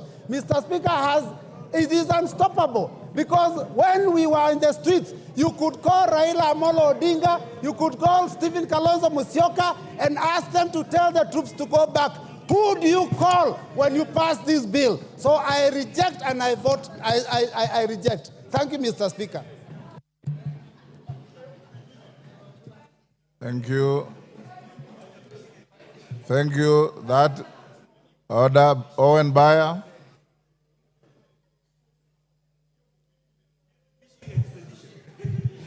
Thank you very much, Honorable Speaker. Honorable Speaker, coming to speak on the finance bill on the heels of my counterpart from the minority is interesting, because I tried to get at least something from Honorable Mbui that he was saying that was useful and a contribution to the finance bill, but I couldn't get any. I just heard him shout about Maandamano and all that. But we forgive him. We forgive him. Forgive him. I want to start by saying this, Honorable Speaker. Honorable Speaker, the finance bill is one of the very important documents that comes to Parliament. It is part of the budget cycle. That somehow, as we go through the budget cycle, a finance bill will come to the House, Honorable Speaker. We have the opportunity now to look at Finance Bill 2024. Honorable Speaker, a finance bill is usually a document of revenue-raising measures. But this finance bill must be looked together with the budget statement and the budget that we passed in this House. The finance bill complements the budget that we passed in this House, Honorable Speaker. That we have to raise revenue, resources, that we can finance the budget. So these two documents must be looked together, Honorable Speaker. Honorable Speaker, when we received the budget, the finance bill in this House, we tabled it here. But it was a proposal from Treasury. And when a proposal comes to the House, Honorable Speaker, it needs to be debated. They cannot pass the way it has been brought. It is scrutinized by the House. And the Constitution, Honorable Speaker, gave us the opportunity to do public participation. And public participation, Honorable Speaker, is a key plank in passing laws and legislation in this House. Treasury makes wild proposals that comes to the House. But it is up to this House to sit down, debate those proposals, look at them, and see whether they are fair revenue-raising measures for the country. Honorable Speaker, we have had a thorough public participation, one which Kenyans spoke their feelings about the finance bill. Honorable Speaker, Kenyans talked to the committee. Kenyans raised their voices about contentious issues in the finance bill. And those issues were captured by the committee, a committee that includes members from the minority and also includes members from the majority. And Kenyans had, the committee had, and they made changes to the finance bill. Honorable Speaker, the House itself has, in third reading, the power to make amendments to the proposals that came from the Treasury. So therefore, Honorable Speaker, at this time to say that we reject the finance bill in total is to reject the mandate that you were given by the people. The people gave you mandate to debate, hear, approve or not approve, and that is the process that we are undertaking, Honorable Speaker. Honorable Speaker, the budget created a deficit. And in dealing with a deficit for a budget, there are three ways you can look at: reduce the budget, borrow, or tax. Those are the three things that you need to do when you're dealing with a budget for you to finance a budget. You either borrow, you either reduce the budget, or you tax to be able to finance a budget. All these measures are available to this House, Honorable Speaker, to make a decision on how we go forward. But Honorable Speaker, allow me also to say, did the committee listen? Yes, the committee listened on the proposals that were brought from Treasury.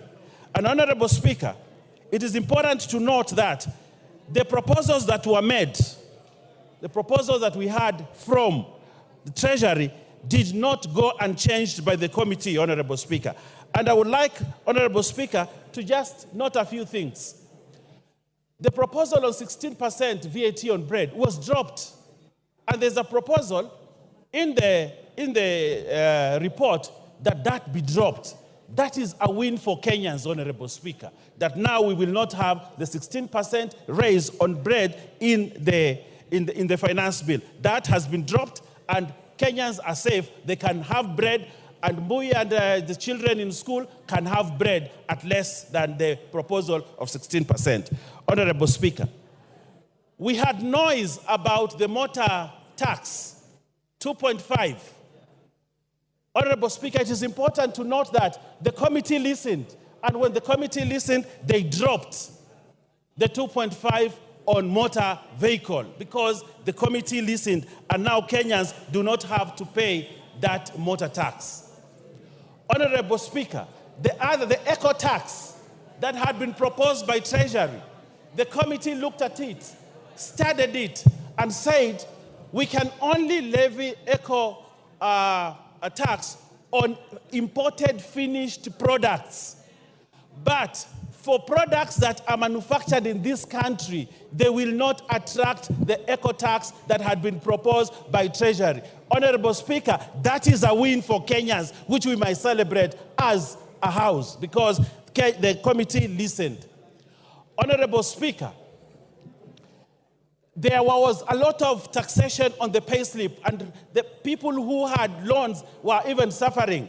But what has this committee done in terms of those things? They have reorganized the taxation within a payslip, and now there'll be more money on people's pockets from their payslip because the committee listened, Honorable Speaker. Honorable Speaker, there are many gains in this report, not on the finance bill, but on the report of the committee, which is what will eventually go into making the Finance Act. So, Honorable Speaker, as we move forward, Honorable Speaker, and I'm sure many other people will look at the many issues that Kenyans have gained, but I also want to look at the budget, Honorable Speaker. Today, members of this House, CDF, will have more money than before because it was proposed in the budget and it is going to be financed in this finance bill, Honorable Speaker. Honorable Opio and I here celebrated the other day that political parties' money has actually been returned into the budget. And he was very ecstatic that there is money for political parties. But I asked him that question, but that money must come from somewhere. That money has to come from the finance bill, which will finance the money in the political parties. Honorable Speaker, the women. What's the point of order, Minority Leader? You know, Honorable Owen Baya was doing fairly well until he mentioned my name in respect of political parties fund. Honorable Speaker, you know, political parties fund is not a favor to anybody or to any political party. And as a matter of fact, the threshold set out in the law has not been met in this regime. And therefore, I want to ask you, Honorable Speaker, to compel Honorable Baya to withdraw those very unfortunate remarks and apologize profusely, not only to me, but to the House and Kenyans in general. Thank you. Owen. Thank you very much. It is very true that the budget has money for political parties. And that money will come from a source. And that source is the finance bill. So, Honorable Speaker, I am still within my limits of speech. Honorable Speaker, I also want to say this. We have a budget that we must finance. We have a budget that we must get money to ensure resources go to Kenyans, that services go to Kenyans, that development go to Kenyans, that we have to pay debt, the 1.0 something trillion of servicing the debt. We have to have money to do that. And one way is to raise money through the finance bill.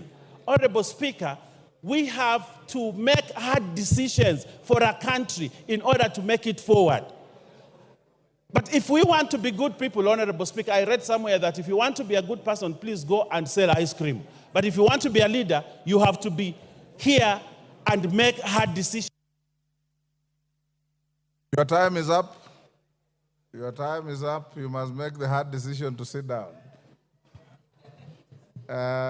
Honorable members, before I give the next member, allow me to acknowledge two schools in the public gallery.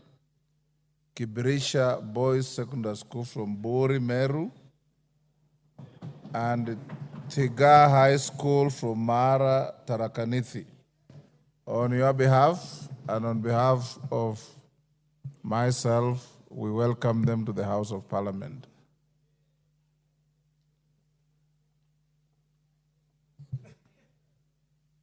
Mama Zamzam. Asante sana Mheshimiwa Spika, na mimi niweze kuchangia mswada huu wa Finance Bill 2024, Mheshimiwa Spika. Mheshimiwa Spika, Wakenya wameamka. Na mimi nataka niwaambie wenzangu ambao wako kwenye serikali. Wakenya honorable members, as Zamzam speaks, seeing the screen, I may be persuaded to go to 5 minutes, but let's see how we go. Asante sana Mheshimiwa Spika. Mimi nataka niwaambie wenzangu kuwa Wakenya wameamka. Mheshimiwa Spika, ile budget ama hii finance bill ilivyowekwa Mheshimiwa Spika, kuja kuweka mkate, edible oils na vitu ambavyo vinamgusa kama vile magari, Mheshimiwa Spika, ile ilikuwa ni strategy ya kuweza kuwaondoa Kenya katika ile shetani kubwa ambayo imebaki ndani ya hii bill, Mheshimiwa Spika. Mheshimiwa Spika, Wakenya wamemakinika, ukiwaona wanaingia barabarani wenyewe bila baba, jua kuna shida. Na Mheshimiwa Spika, mimi nataka niseme hivi. 2023 finance bill. Sisi tunasema hapa kuwa Wakenya wamesikizwa maamuzi yao, wamesikizwa kauli zao kwenye kuchangia katika huu mswada, Mheshimiwa Spika. Lakini ikumbukwe kuwa, ifahamike kuwa 2023 finance bill Wakenya walikataa kabisa housing levy, lakini ililazimishwa kwao, Mheshimiwa Spika. Kwa hiyo tusije kudanganywa kuwa kuna vitu vilivyoko humu ndani ya bill kuwa Wakenya wamekubali. Mheshimiwa Spika, sijui yule aliyokuwa akipanga mambo ya mkate alikuwa anafikiria kitu gani, Mheshimiwa Spika. Lakini mimi nitasema hivi. Naangalia ile pesa ambayo inaweza kukusanywa, ambayo imekadiriwa kukusanywa, naangalia na matumizi yake, Mheshimiwa Spika. Wakenya wamefinywa. Na mimi nataka niwaambie, hata paka ukimpiga paka ukamfungia ndani ya nyumba, paka atakung'ata. Imefika wakati sasa Wakenya wanaanza kutufuata sisi na messages zinatumiwa mpaka rais, Mheshimiwa Spika. Hii Kenya watu wameamka, Mheshimiwa Spika. Na mimi nataka niwaambieni, tutacheka leo, wengine wanasikia raha, wengine mmetumwa mpige yes, lakini kumbukeni hii bill ambayo mnaifanya saizi si yenu tu, itashika vizazi vijazo. Itafika wakati wewe hauko bungeni, itafika wakati wewe mtoto wako, mama yako, ndugu yako hana njia, hana uwezo, itamfinya. Kwa hiyo tukitunga sheria sisi tunaangalia sheria, tunatunga sheria ya kuweza kusaidia ama ni sheria ya kuweza kumvunja Mkenya. Mheshimiwa Spika, naangalia bajeti ambayo imewekwa katika ofisi ya rais, Mheshimiwa Spika. Ukiangalia State House imewekwa karibu bilioni 8, 7.9 billion. Ukiangalia Office of the President imewekwa 4.5 billion. Ukiangalia ofisi ya naibu wa rais imewekwa 4.5 billion. Haya matumizi hayajaonyesha anaenda kufanya kitu gani, Mheshimiwa Spika. Wakati ambapo pesa ambazo zinakwenda kwa mwananchi unapata amewekewa pesa duni kabisa. Ukiangalia upande wa health, Mheshimiwa Spika, wanaingiza na mkono huu wanatoa 16% kwa cancer patients. Sisi tunataka kupigana na saratani. Kina mama wanaugua saratani. Watu wa maskini ambao hawajiwezi, huu ugonjwa umewafikia. Ikiwa sisi tunaongeza mpaka kwa magonjwa, tunaongeza tuna tax ugonjwa wa Kenya, wabunge wenzangu, tunaelekeza wapi taifa hili? Pale ndani ya State House mkate peke yake na maziwa na nini, ile bilioni 13 mimi naiangalia nasema, jamani tuoneni haya. Mgala muweni, haki yake mpeni. Huyu ambaye tunamnyang'anya hizi pesa kwenda kufund vitu vya starehe ni mtu ambaye analia kwa Mungu kila siku asubuhi akiamka, Mwenyezi Mungu, natoka ndani ya nyumba yangu, nishukishie riziki kwa mikono yangu niweze kulea watoto wangu. Lakini sisi katika ile ruzuku yake tunaenda kukata. Kwa mfano, Mkenya anatoka nyumbani, mshahara wake ni 50,000, Mheshimiwa Spika. Katika 50,000, Mheshimiwa Spika, 24,000 yote inakatwa na serikali, Mheshimiwa Spika. Hapo hiyo ni katika tax peke yake. Mara hii pay as you earn, sijui nini, kisha anabaki na 29,000. 29,000 kiangalia, Mheshimiwa Spika, ana stima ataka kulipa, ana maji ataka kulipa, ataka kununua unga, ataka kupeleka mtoto shule. Mheshimiwa Spika, Wakenya wamechoka. Wakenya Order, wamechoka. Mama Zamzam. There's a point of order from the committee chairman. Asante sana Mheshimiwa Spika. Nimesikia rafiki yangu Mheshimiwa mbunge wa Mombasa akisema kwamba kuna kodi ambayo imewekwa kwa wagonjwa wa saratani.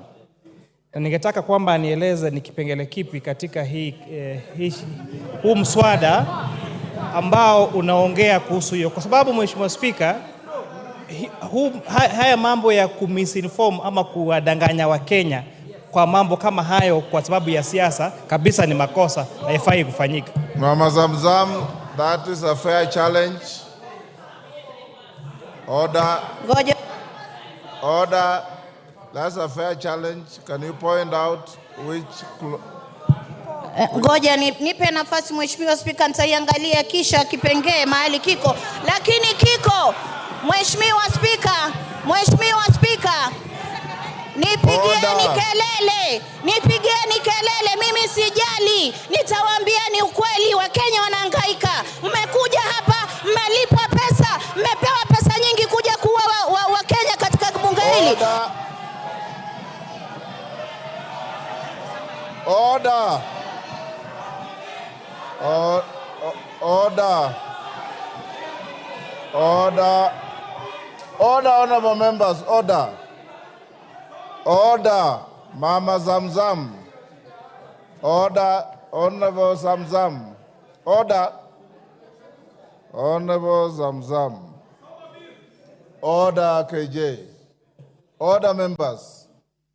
We were doing so well in terms of decorum and production from members until we reached here. Mama Zamzam, order, standing order 91. Every member is responsible for the accuracy of any facts which you allege. And the speaker doesn't get involved in your allegations until you are challenged. When a colleague challenges you, the easy thing is not to raise your voice. The easy thing is to say, this is found in clause this and that of the bill. And it ends there. That is how you discharge your responsibility. If it is not in the bill, then the challenge becomes legitimate, and the decent thing to do is to withdraw and move on with your other contributions. Order. The speaker needs no assistance, Honorable Kamket.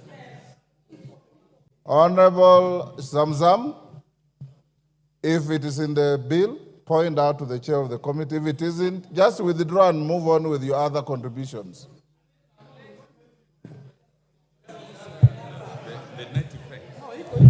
Order. We are going to have orderly debate. Mama Zamzam. Asante sana Mheshimiwa Spika. Nafikiri nimechanganyikiwa na ile import duty na hii ya hospitali. Mimi nataka niwaambie kitu moja. Mheshimiwa Spika, nimekubali. Kama haiko uiondoe alafu uendelee. Haiko Mheshimiwa Spika, lakini pesa ambazo wanafanya za matumizi ni nyingi. Haiko, nimekubali. Order, Mama Zamzam. Order, honorable members. Take your seat, Mama Zamzam. Order, Mama Zamzam. Order. Order. Order. Order. Order, Mama Zamzam. Mama Zamzam. Order. Mheshimiwa Zamzam, wewe ni mheshimiwa na mama wa heshima, na mimi nakuheshimu sana. Wewe huongea Kiswahili sanifu na huwa unasema mambo yanayoeleweka. Kuanza kuchibisana na wenzako across the floor ni kushusha heshima yako. Sasa nakwambia, ondoeni ile ulisema kwamba haiko na uendelee na mambo mengine. Kubishana na kupiga kelele haina faida kwa hii chumba. Order. Order. Honorable Mbadi, order. Order. Honorable Mama Zamzam, withdraw and proceed.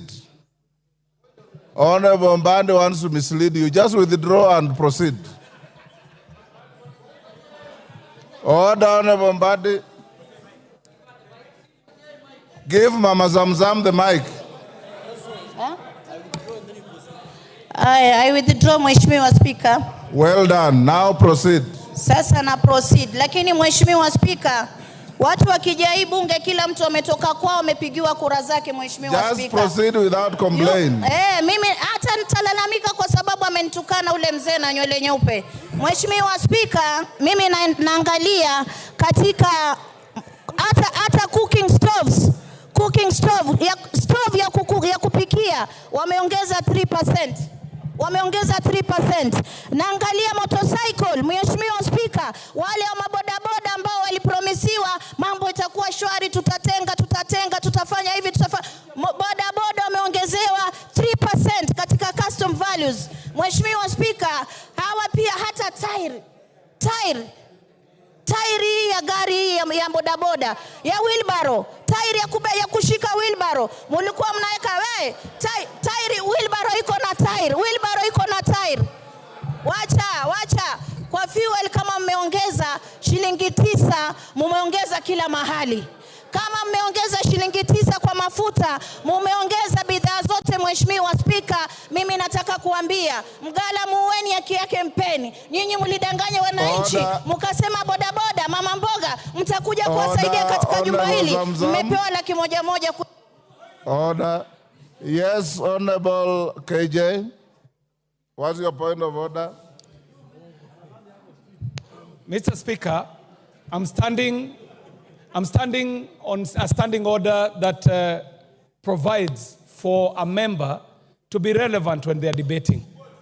Mr. Speaker, the honorable member has been on a tirade, misinforming this House and by extension misinforming the nation on gossip that has been peddled on social media and headlines. This gossip is what she has crept into the House, Mr. Speaker. And Mr. Speaker, the point... Take your seat. Honorable members, order. Order, honorable members. I want us to have decorum in the House. And from now going forward, when you stand on a point of order, tell me which standing order you are standing on. And Honorable Zamzam, the etiquette of debate is such that when a colleague says point of order, you immediately resume your seat. You don't lose your time. You resume your seat, you hear the point of order, and then you proceed. What you are doing is wrong because the moment you hear point of order, you are raising your voice and menacing your colleagues with fingers and so on. It is not good. Finish up your contribution. Your time is almost up. Asante sana Mheshimiwa Speaker. Mimi nimalizie nikisema pengine nikiongea na sauti hii ndio Wakenya watanielewa. Mimi nataka niwaambie Wakenya mumeuzwa na serikali mliochagua. Mkate, edible oil na gari ilikuwa ni mchezo wa drama. Sasa shetani yuko ndani ya bill, pesa wamejilimbikizia ya starehe, ya kufanya mastarehe zao. Wakenya mmesaulika, sisi upande wetu tunasema mtusaidie kujisaidia. Asante sana Mheshimiwa Speaker. Mr. Speaker, I stood up on a point of order that I was wanting for you to superintend over, standing order number 91, that a member should be responsible for the statements they make on the floor. Mr. Speaker, all the matters that she has prosecuted do not exist in the finance bill that we are debating.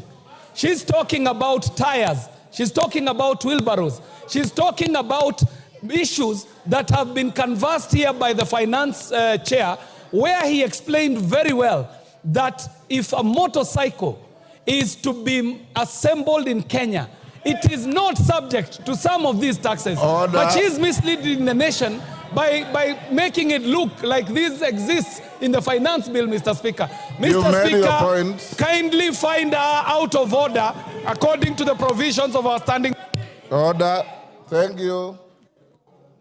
Unfortunately, KJ, she has already left the floor, so I cannot make a ruling against her. Secondly, honorable members, you have a bill before you. You also have a report. Order, members on their feet, take your seats.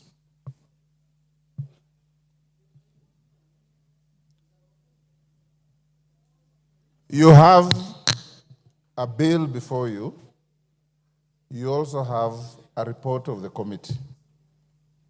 The mover of the bill extensively made reference to the report, said this has been dropped, this has been dropped, this has been dropped. You may be convinced, you may not be convinced. When you are debating, make your reference to the bill. You're also at liberty to make reference to the report. Nobody will be tailored to have one track. Make your reference to the bill, make your reference to the report.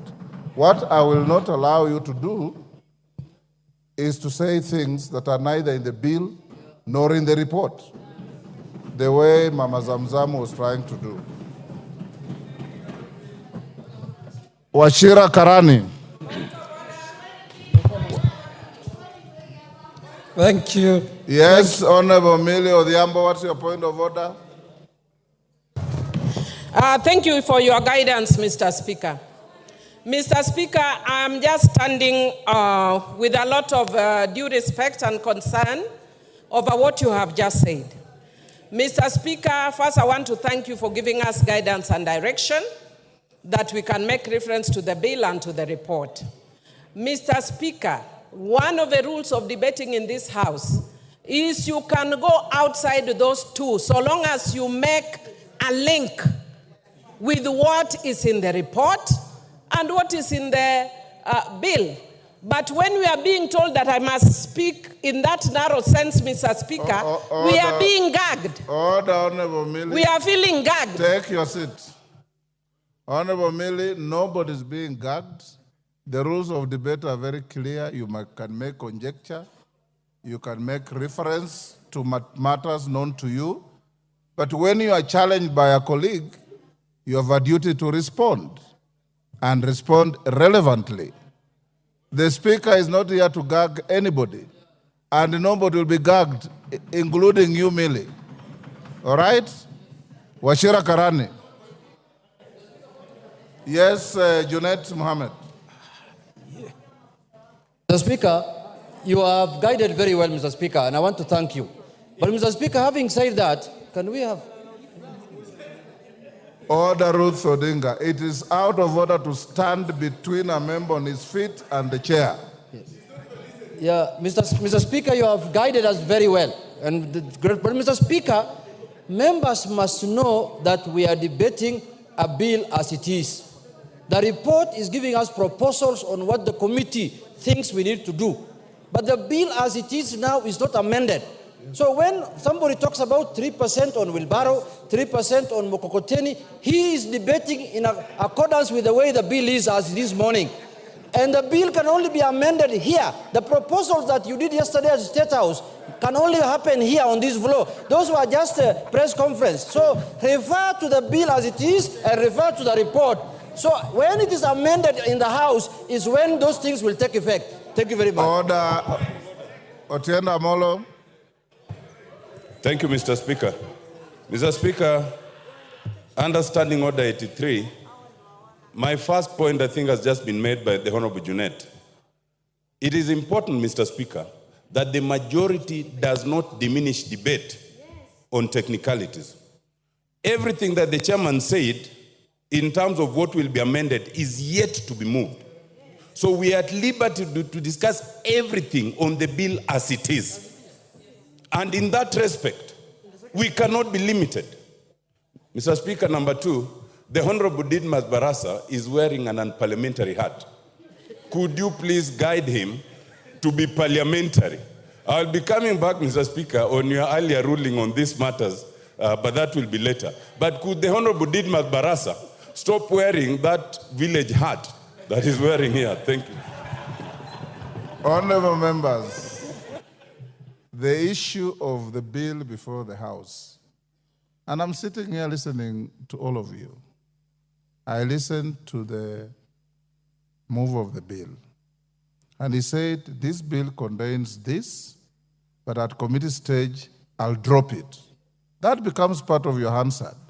So when you attack the bill, which you have the right to do, it is only fair also to make reference to what your colleague said.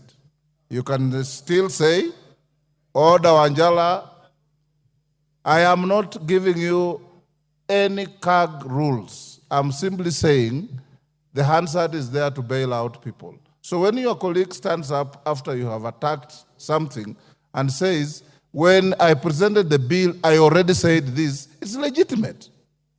But everybody debate the bill as is before the House. That is the bill that we are debating. But don't lose sight of the report which you already have, which I encourage you to read. Wachira Karani.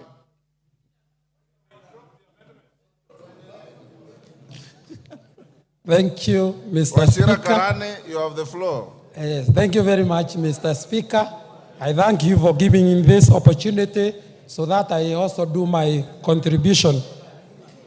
Mr. Speaker, before this committee gave out the report, Kenyans listened to talk shows, to radios, to newspapers, analysis. That is what they judged the report with. In my constituency, I've visited several places, Mr. Speaker. I've gone to churches. I've gone to trading centers. I've listened to the messages. I've read the messages the people have sent to me. And I can say this without blinking. What has been presented by the committee as the report and what has been spread by the talk shows, they are totally two things that are totally different. Mr. Speaker, on my side, I chose to communicate with my voters. I told them to enumerate the clauses that are contentious, which they did. And they did on 5 contexts. First of all, they complained about the VAT 16% on the bread tax. They also complained about the tax on edible oils. They also complained about the tax on motor vehicle, the 2.5%. They complained about the eco levy, the 5 items. And I promised them that I'm going to approach the Committee on Finance so that those are addressed. I'm very happy this morning because the committee, led by the very able Honorable Kimani, has reviewed all of those. The tax on bread has been removed, the 16%. The 2.5% on motor vehicle levy has been removed. The money transfer have been removed.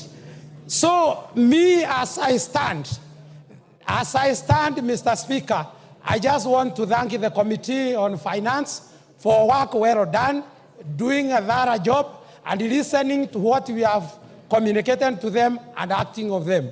I support, Mr. Speaker. Minority Leader. The Honorable Speaker, let me make the following comments concerning the Finance Bill 2024. But I want to pick from where the Honorable Robert Mbui left. You know, Honorable Speaker, we have been around for some time. As a matter of fact, this, I think, is my 12th year in this parliament. And even before that, I was living in Kenya. What is so unique with this government that for 2 years in a row, the matter of finance bill is causing hulabaloo, is causing commotion, is causing pandemonium until young children are coming out the streets. We have had finance bills since 1963. We have had them. We had them during Jomo Kenyatta time. We had them during President Moi's time. We had them during President Kibaki. Recently, we had them during President Uhuru's time.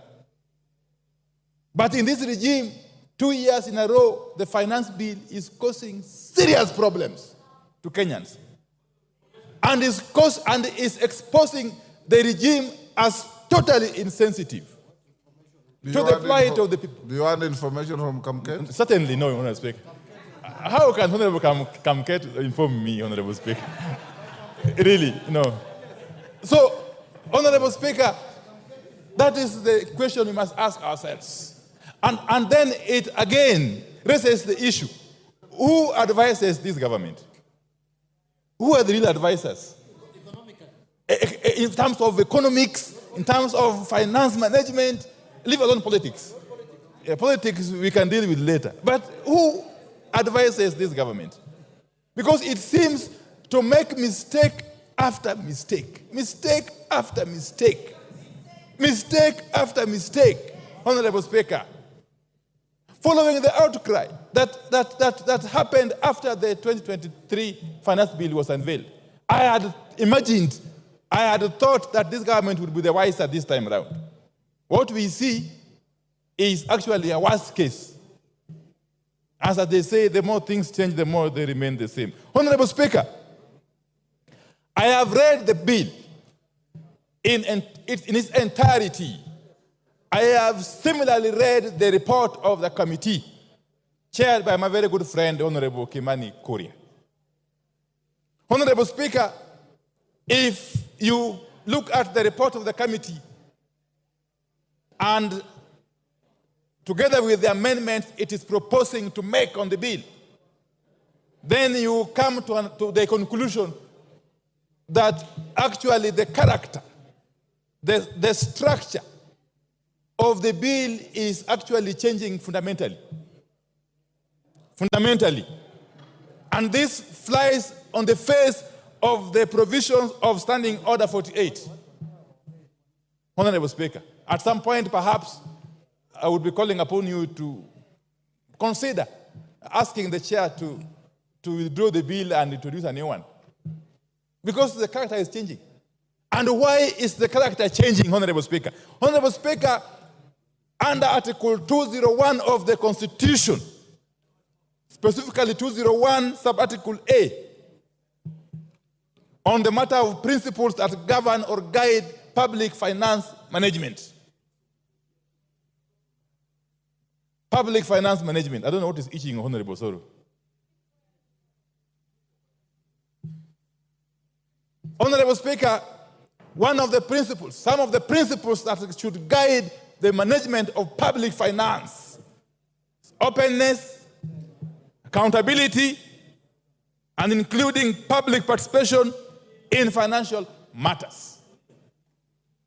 If you can come out of the blues and tell us that now these things that we had introduced in the bill, these taxes that we had introduced in the bills, we are now removing them.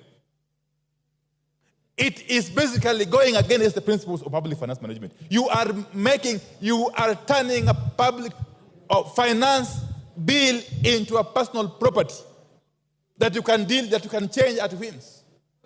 Honorable Speaker. Yes, Chairman of... Honorable Speaker. Order, Minority Leader, Chairman. Honorable Speaker, again, on a point of order on misinformation. The Leader of Minority clearly read the PFM Act and talked about then if changes are made, the allegations making them then significantly that bill would have to be drafted. Then the question on public participation remains. Then does it mean that he is purporting that everything that the public says is just an exercise in futility and should not change? Otherwise, then why were we involving taxpayers' money and time to reason to the members of the public if we cannot propose changes on the bill? Minority Leader.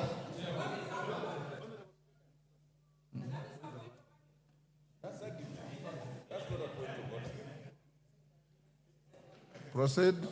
Give him the mic. You are giving the next. Give him his mic. Anyway, just come. Honorable Speaker, obviously, with all the tremendous possible respect, that was not a point of order. The Honorable Chair can actually advance that argument when he gets time to reply. Honorable Speaker, let me proceed this way. That Kenyans are already overtaxed. In fact, if you look at Kenya vis-a-vis the rest of the world, you would be forgiven to conclude that Kenyans are some of the most taxed human beings on earth. And therefore, any responsible government would be looking at ways to lessen the tax burden on Kenyans, not to increase it, Honorable Speaker, as this bill is attempting to do. Honorable Speaker, in spite of the recommendations in the report, which look very flowery, Honorable Speaker, we have always been reminded that the devil is in the details. I am aware, even though this is not part of the finance bill, that there are plans to increase the levy on roads maintenance. I know, of course, the amendment will come separately. Yes. The moment you increase the road maintenance levy by even a shilling, leave alone the 9 shillings being proposed, the ripple effect is enormous in all sectors of the economy. And the loser is the common Kenyan taxpayer. Honorable Speaker. And therefore, this is a case of taking with one hand, giving with one hand, and taking back with another hand. It's not helping the situation, Honorable Speaker. Honorable Speaker, this economy has become too hostile for foreign investors. Indeed, even for local investors. We have got documented cases of manufacturers who have shifted base from Kenya to our neighboring countries as a result of this unbearable tax burden that keeps shifting. Actually, you can never be sure, because it is so unpredictable that no sensible investor can actually put their money in this country. To make matters worse, we are witnessing what could be compared to the state capture that happened during the President Jacob Zuma's regime in South Africa. Honorable Speaker, and I will explain shortly. Honorable Speaker. Honorable Speaker, if you take the case of the manufacturing sector, and specifically the steel and cement manufacturing sector, that sector is now under total control. Who is being assisted as we watch? Indeed, Parliament is complicit.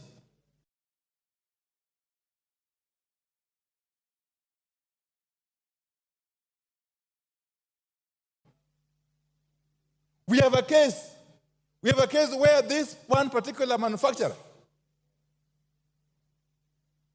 is the only person who has the capacity to manufacture billets which are used in the steel manufacture.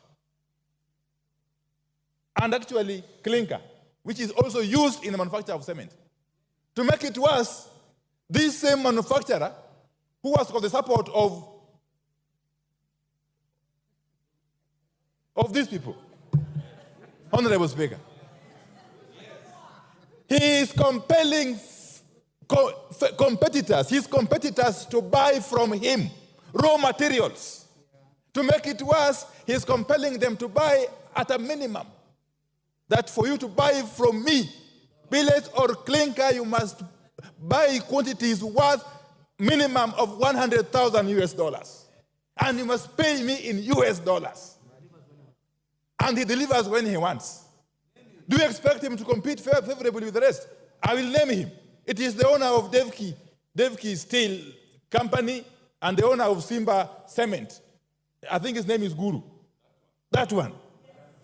We must shame these people. We must name and shame these people. If we are to rescue our country from the clutches of state capture, Honorable Speaker, we must do so. We must do so. Now, I am happy I am happy at the debate and the information that is coming out from my point of order is 91. 91, that my friend, the leader, I would like him to substantiate and give us, he said he must buy from me, he must do this and this. Where did he say? Where is that factual information? You can do better by giving us, a record of what he said, other than hearsay, Honorable Speaker. You can do better than just say things. Order, Honorable, both of you are veering off the track. Let's avoid the temptation to besmirch people who cannot defend themselves on the floor. Go on, Minority Leader. Yes, please. Don't. Sorry. So I will leave that at that. But Honorable Baya, stop holding brief for these characters. It doesn't help.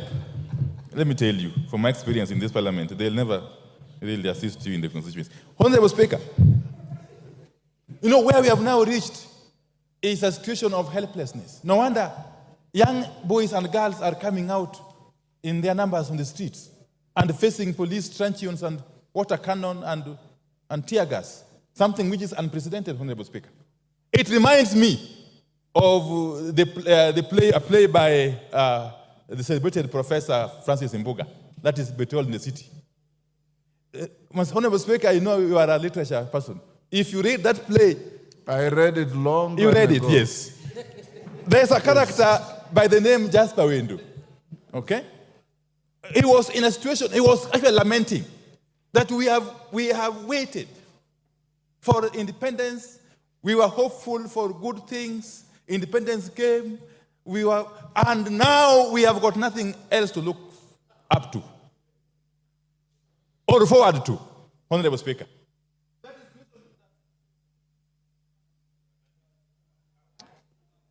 He has 15 minutes. Has he finished 15 That minutes? is the situation. Your time is up. Finish up in 1 minute. Children are finding themselves in this country.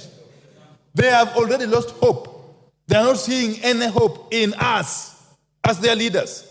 And therefore, they have taken it upon themselves to come out to the streets to defend their rights, Honorable Speaker. And as they do so, those who are in charge of the instruments of the state, especially the Inspector General of Police, must be cautioned not to misuse those instruments to interfere with the enjoyment of constitutional rights by Kenyans who are free to picket, to demonstrate, to do sit-ins, and indeed to capture Parliament. Time up. Because Parliament seemingly has become rogue. Honorable Speaker, I oppose.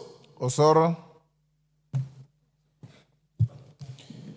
Thank you very much, Honorable Speaker. Honorable Speaker, listening to my colleagues from the other side, Honorable Speaker, one need not to be a rocket scientist to know that they are playing populist politics as far as this report is concerned.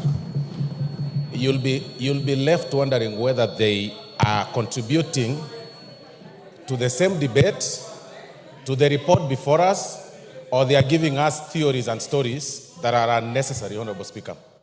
Honorable Speaker, I'll qualify my statement with these points. Last week, when the budget estimates were presented before this House, Honorable Speaker, and even when the chair for budget was highlighting some vote on the budget, Honorable Speaker, I saw honorable members across the political divide very happy. He did say that 500 million shillings has been added to NGAF. The honorable chair went ahead and said that CDF has gotten an extra 10 billion shillings, that each constituency here will be getting an extra 30 million shillings. And everybody here was very happy. In fact, the honorable members who represent counties, commonly known as the honorable women reps, even did a post appreciating His Excellency the President, saying that, Your Excellency, we are very happy you've added us 500 million. We pray that next year you even add the same amount or even higher to that amount, to the 500 million. Honorable Speaker, I do not understand. You cannot eat your cake and still have it. You cannot say on the other hand, that you are supporting what the executive is doing in terms of funding you, what touches you, but you cannot show them where they'll get this money from, Honorable Speaker. What is your point of order and under what standing order? Mr. Speaker, I may not quote the point of order, but mentioning then you are out women of order. reps in this budget, Mr. Speaker. Order. Honorable Osoro is... Order, Honorable Mbeyu. I have made it very clear for orderly debate. I'll give you every point you want. Tell me which standing order. The order, you've lost your chance. Go on, Osoro. Thank you very much, Honorable Speaker. So, Honorable Speaker, what I was saying is, with the additional budget, with the additional needs, because everybody was very happy that 30 million per constituency is going to be added in their constituency, 50 million to every constituency, Honorable Speaker, then it means that, and considering the tax base and our taxes going back into the years, then it means, Honorable Minority Leader, that there was need for us to expand our tax base so that we get that money that you need for development. The other day, Honorable Speaker, a member here raised the issue with the intern teachers. Intern teachers who were suspended the other day, and some who are on contractual basis and need to be employed on permanent basis. Honorable Speaker, that needs money. Our collection is not sufficient to meet the 4 trillion budget that was read in this House, Honorable Speaker. Then that raises some questions, Honorable Speaker, in this House. What do we do? Do we raise, do we continue borrowing? Do we raise our borrowing ceiling, Honorable Speaker, and start looking for money from the external sources? No. We need to expand our tax base, but not at the expense of Kenyans. We expand our it's actually a double benefit. We expand our tax base while focusing on manufacturing and local production of our things, Honorable Speaker. And I will single out 2 things, 2 very important factors, Honorable Speaker. What this report by the Finance Committee proposes is to increase the excise duty of China or other countries. That excise duty is going to be increased on only fully assembled motorcycles. What does that mean? Or finished product. What does that mean? The locally assembled motorcycles here will have a competitive price against those ones. Factories will have increased in our industries here, in the industrial area. People will want to assemble the factories for motorcycles at industrial area. Then that means we will grow our employment that we promised our people. It will have created jobs in this country. That is a positive, Honorable Speaker. Number 2, Honorable Speaker, this report by the Finance Committee proposes to increase excise duty on imported table eggs, Honorable Speaker. I mean, it doesn't make sense, and I don't see Honorable Clive here, who is a good poultry farmer.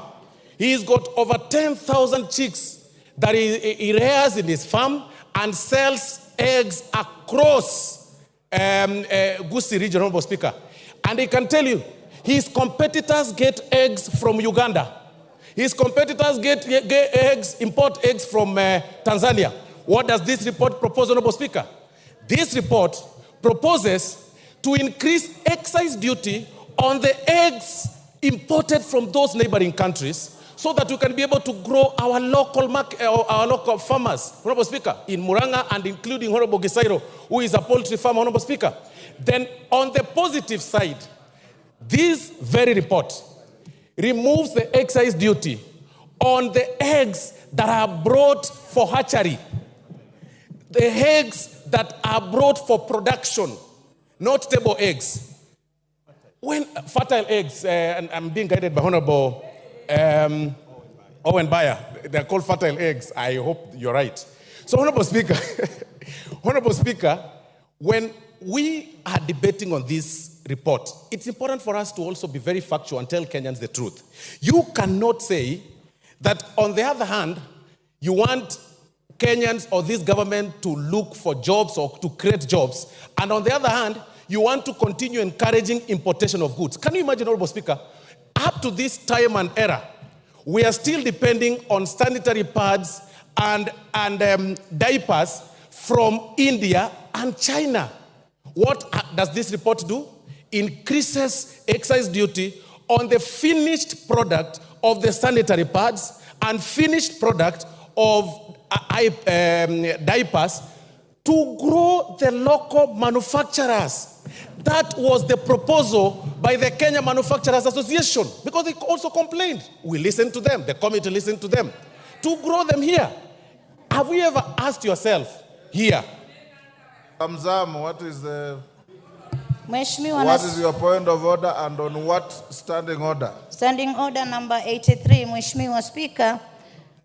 Mwenzangu amekuwa akizungumza akikadiria ule ugavi ambao umetolewa katika finance bill. Mheshimiwa Speaker, ametaja ugavi ambao unakuja kwa viti vya kina mama na ule ambao umekwenda kwa wabunge. Mheshimiwa Speaker, ukipiga hesabu ugavi huu milioni 500 unaenda kwa wananchi, sio kwa viti vya kina mama. Unaenda kwa wananchi, wanaenda kupewa mambo ya empowerment ili waweze kukuza uchumi. Mheshimiwa Speaker, pale ni mambo inaenda katika ukuzaji. Lakini zile pesa ambazo sisi tunauliza Mheshimiwa Speaker ni zile ambazo zimeenda kwa makadirio ambayo hayaleti uchumi juu, ni mambo ya starehe. Kwa hiyo Mheshimiwa Osoro, usiweze kudanganya wananchi ukasema wameletewa milioni 500 wakati mkono wa pili umechukua mabilioni. Mheshimiwa Speaker, asante sana. That is an argument. That is an argument. Go on. Thank you very much, Honorable Speaker. I was really struggling to understand what she was saying. But what ideally I meant when I said about the 500 million and 10 billion by NGCDF, I meant that... I have ruled her out of order. Proceed with the argument. Thank you, Honorable Speaker. So what I am saying, Honorable Speaker, is that it is important for us not to just whip emotions and talk populist politics at the expense of manufacturers that are setting pace in industrial, Honorable Speaker. And Honorable Speaker, this is very important, Honorable Speaker. Looking at the argument by my colleagues, and even going by the report that has been proposed, Honorable Speaker, by the committee, even in this proposal that has been reduced and some other duties that have been dropped or proposals that have been dropped, there is a ripple effect on our budget. Then that means we lose about 53 billion in terms of estimates. The question this House should be asking itself, to which vote do we drop that 53 million? Do we drop by the 10 billion from the NGCDF? Do we drop 500 million from the NGAF amount? Or do we drop 15 billion that was allocated, extra 15 billion that was allocated to the counties? That should be the question that we should be talking about. But all these other stories and people complaining and raising issues unnecessarily, Honorable Speaker, it is actually wrong. Let's restrict ourselves to the report. This is not politics. You all know this is very important for this country, and it has an effect to our growth and the growth of our common mwananchi. Thank you very much, Honorable Speaker, and for that reason, I support the report. Rachel Nyamai. Thank you very much, Honorable Speaker, for giving me an opportunity to contribute.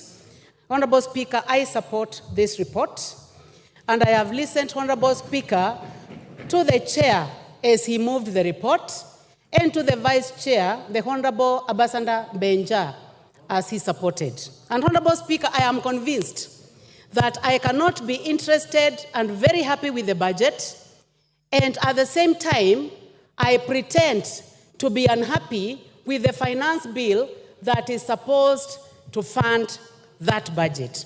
Honorable Speaker, the proposals that have been given by this committee to amend are making this bill very good and highly acceptable, especially after dealing with the matter of bread and also dealing with the matter of taxation on motor vehicle, among others. Honorable Speaker, I also support this bill because it gives additional money to the counties, Honorable Speaker. Counties have been getting around 385 billion. That is the highest that we have ever seen.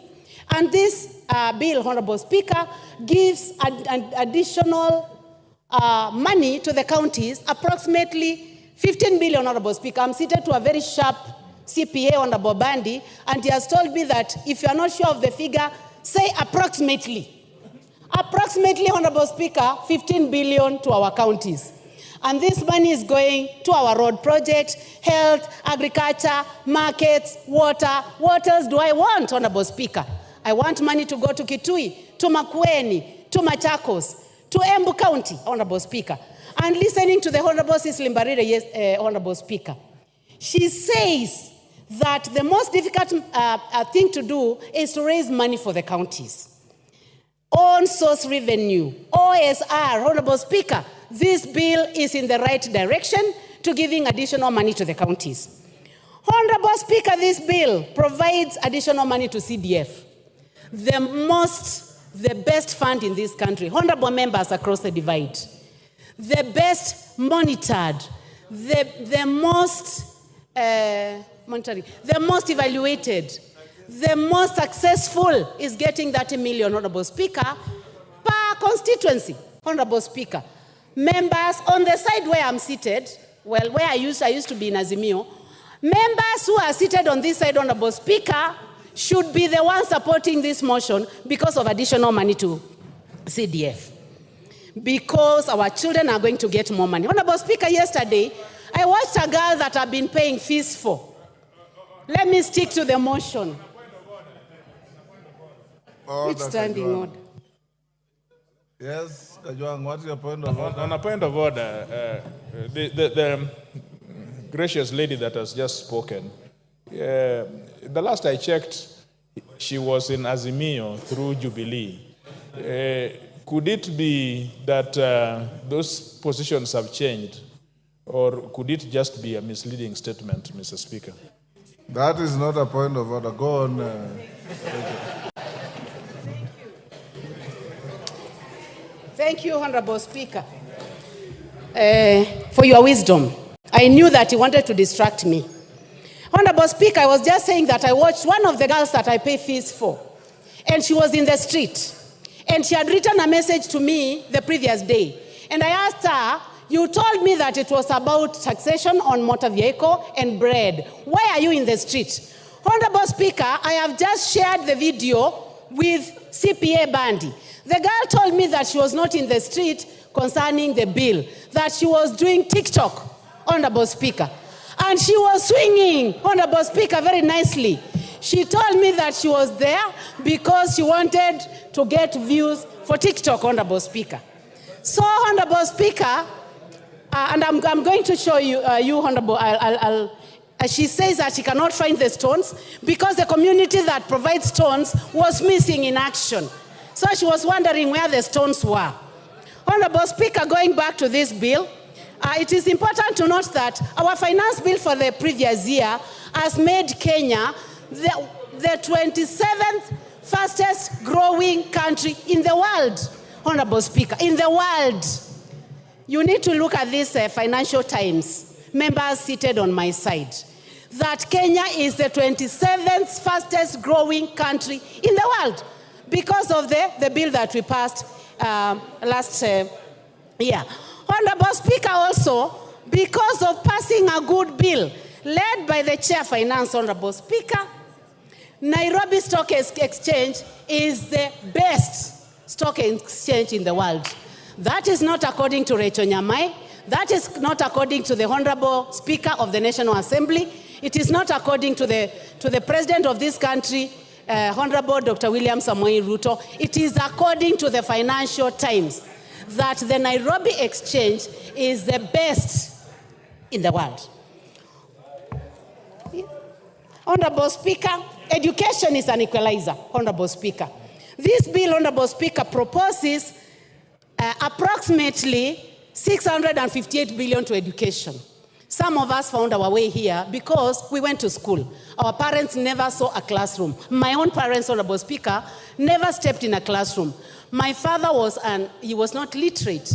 He was an assistant chief who was not literate. So I am only here because I got education. Let us support this bill for the 558 billion that is going to education, Honorable Speaker. Honorable Speaker, I support this bill because it is giving an opportunity to our industries. We are saying that for a phone that has been assembled out here must be taxed. But the one that is produced by 4 companies, Honorable Speaker, that have set up here in Kenya must be given an opportunity, and that is the one that is not going to be put through taxation. So we would like these companies to continue working so that they can hire our boys and girls, so that we can have technicians working there. Honorable Speaker, concerning sanitary towels, also, it is the sanitary towels and pampers that are from outside the country. Those who are setting up here, producing here, hiring our children are not going to be taxed, and this is an effort towards a job creation. Honorable Speaker, this bill also is proposing additional money to electricity. Last mile connectivity, 50 million per constituency. Honorable members, what else do we want? We must tell Kenyans the truth, that this country has made a decision that we need to light up this country. We need to extend the working hours. We need to ensure that there is energy in my villages, in Motomo, in Ekoda, in Kanziko, in Kasala. They must have power so that they are able to work longer and they are able to provide jobs. Honorable Speaker, every country aspires to have a net budget. And Honorable Speaker, I want to go to the figures, and I'll be careful, again, as advised by my friend here, who I have looked at his eyes, Honorable Speaker. I have never looked at Bandy's eyes nicely. But today I have looked direct into the eyes of the Honorable Bandy, and his eyes are very good, Mr. Speaker. And he has told me that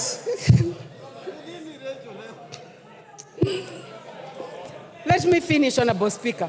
2021, 2022, the deficit was approximately 747 billion.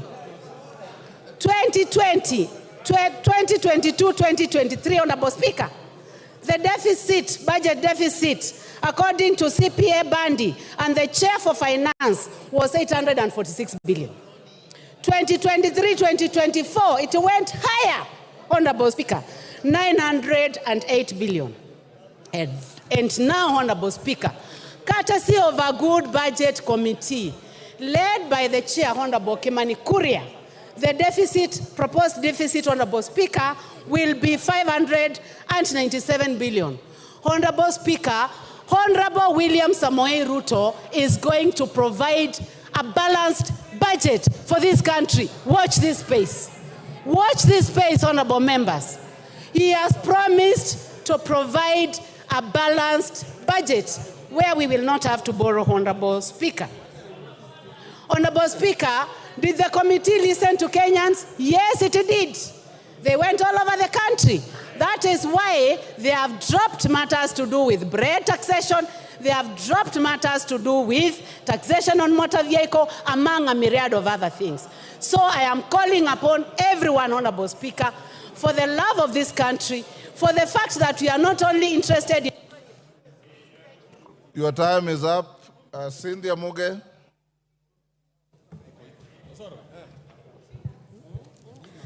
Thank you, Honorable Speaker, for giving me an opportunity to add my voice to this bill, Honorable Speaker.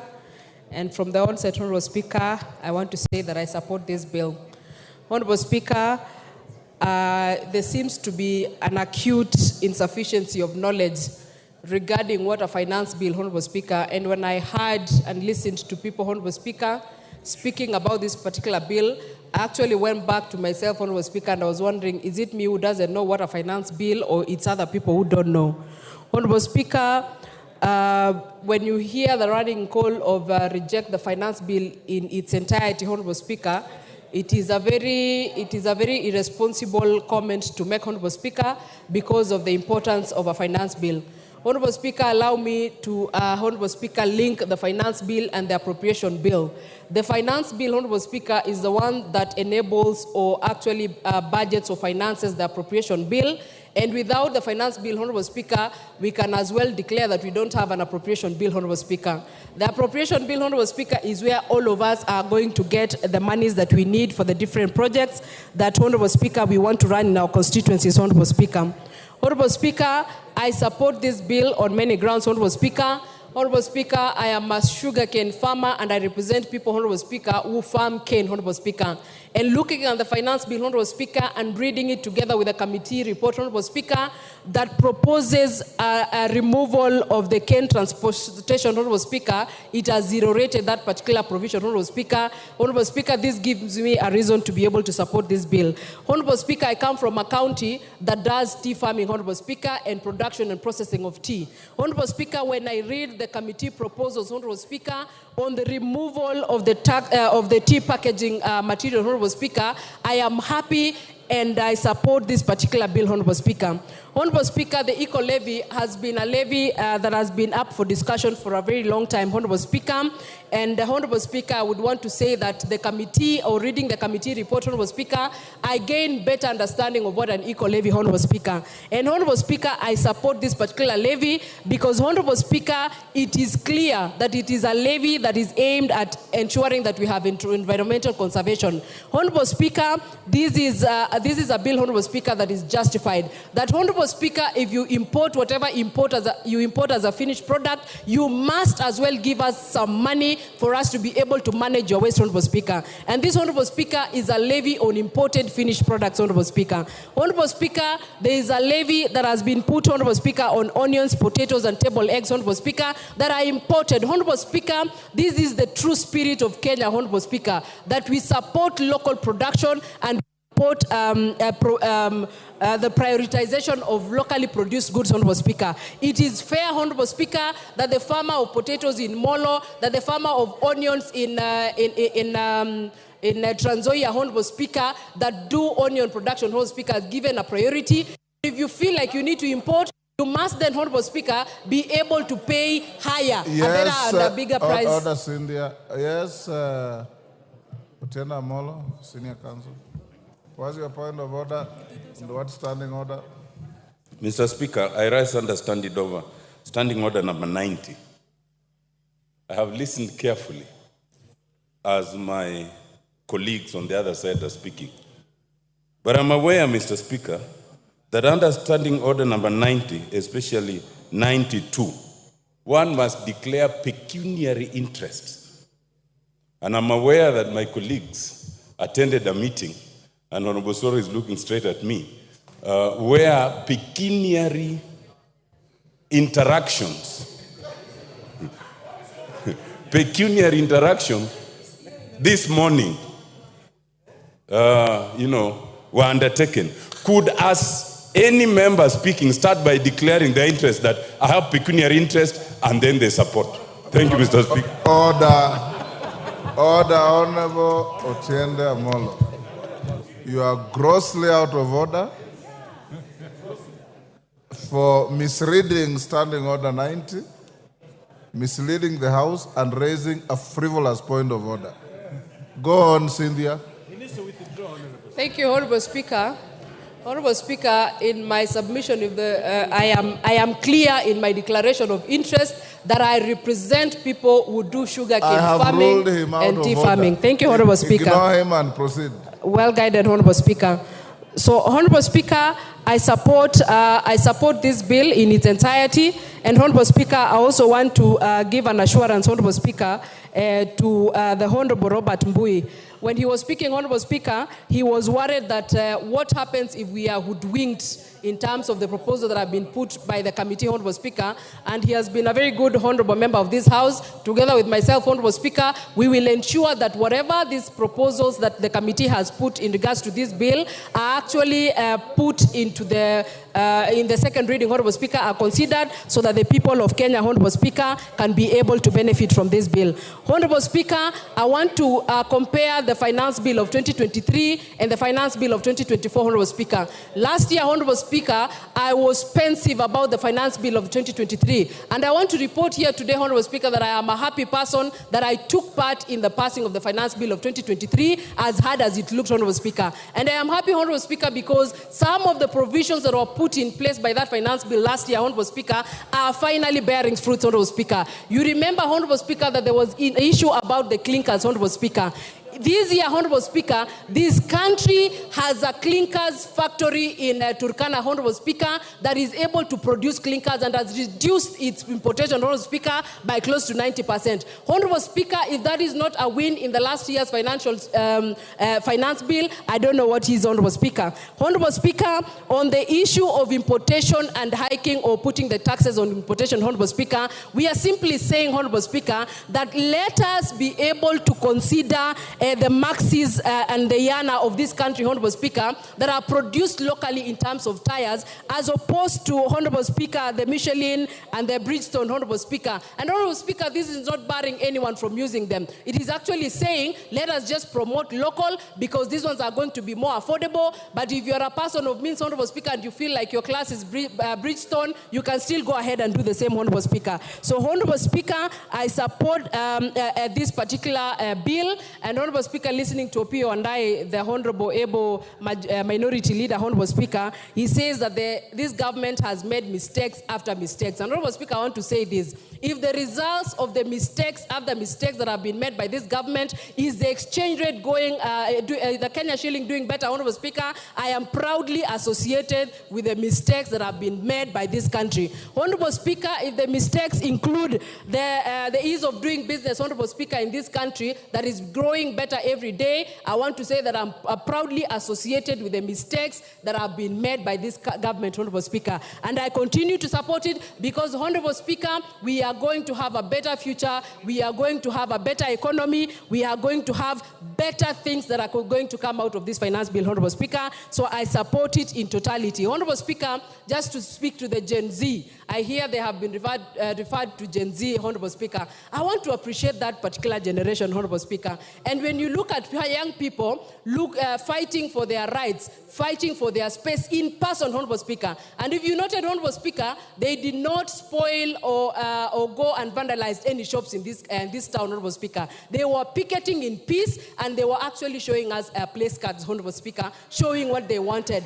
Honorable Speaker, I want to say that I am proudly associated with those people, and I appreciate this committee for listening to those young members of this country and implementing some of the suggestions that they were giving. Honorable Chair of the committee, we appreciate what your committee has done, and we will be here during the second reading to support it and see that it goes through, Honorable Speaker, so that we can honor those young people and even going into the future. I support this bill, Honorable Speaker. Junet Mohammed. Mr. Speaker. Order, Honorable Millie, you are the mother of this house. This is a young first-timer. You should guide her other than heckle her. Mr. Order, Honorable Millie. I honored you by calling you the mother of this house. It's your duty to mentor young first-timers, not to heckle them. Go on. Mr. Speaker, I think Millie has graduated to grandmother. Anyway, Mr. Speaker, I stand to oppose the Finance Bill 2024.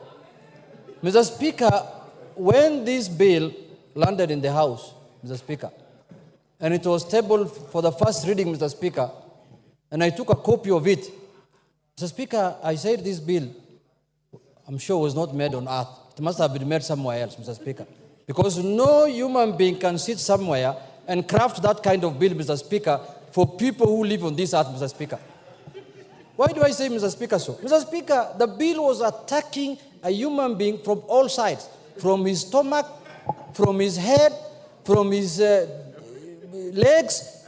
You cannot move, you cannot eat, you cannot sleep, you cannot travel. That's what the bill was doing, Mr. Speaker. Mr. Speaker, I was asking myself again a question. If this bill has decided to tax everything under the sun, from bread to tires of mkokoteni, of piki-piki, boda-bodas, wheelbarrows, even wheelchairs of disabled people, Mr. Speaker, I was asking myself, in the next financial year that is just 8 months to come, what will they tax now? Because you have taxed basically everything. What are you going to tax next? I thought the next taxation is going to be the oxygen now that we are taking. Yes, that is the only thing order, Janet. Yes, Lelmengit. What's your point of order and under what standing order? I'm standing under the standing order number 91, Mr. Speaker.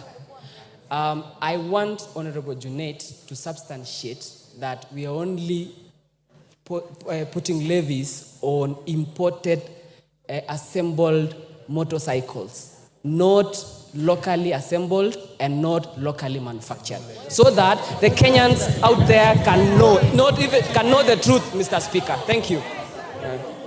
Mr. Speaker, I have not even spoken about that. Me, I spoke about rubber. I did not talk about assembled, disabled, and non-assembled. I have not talked about that.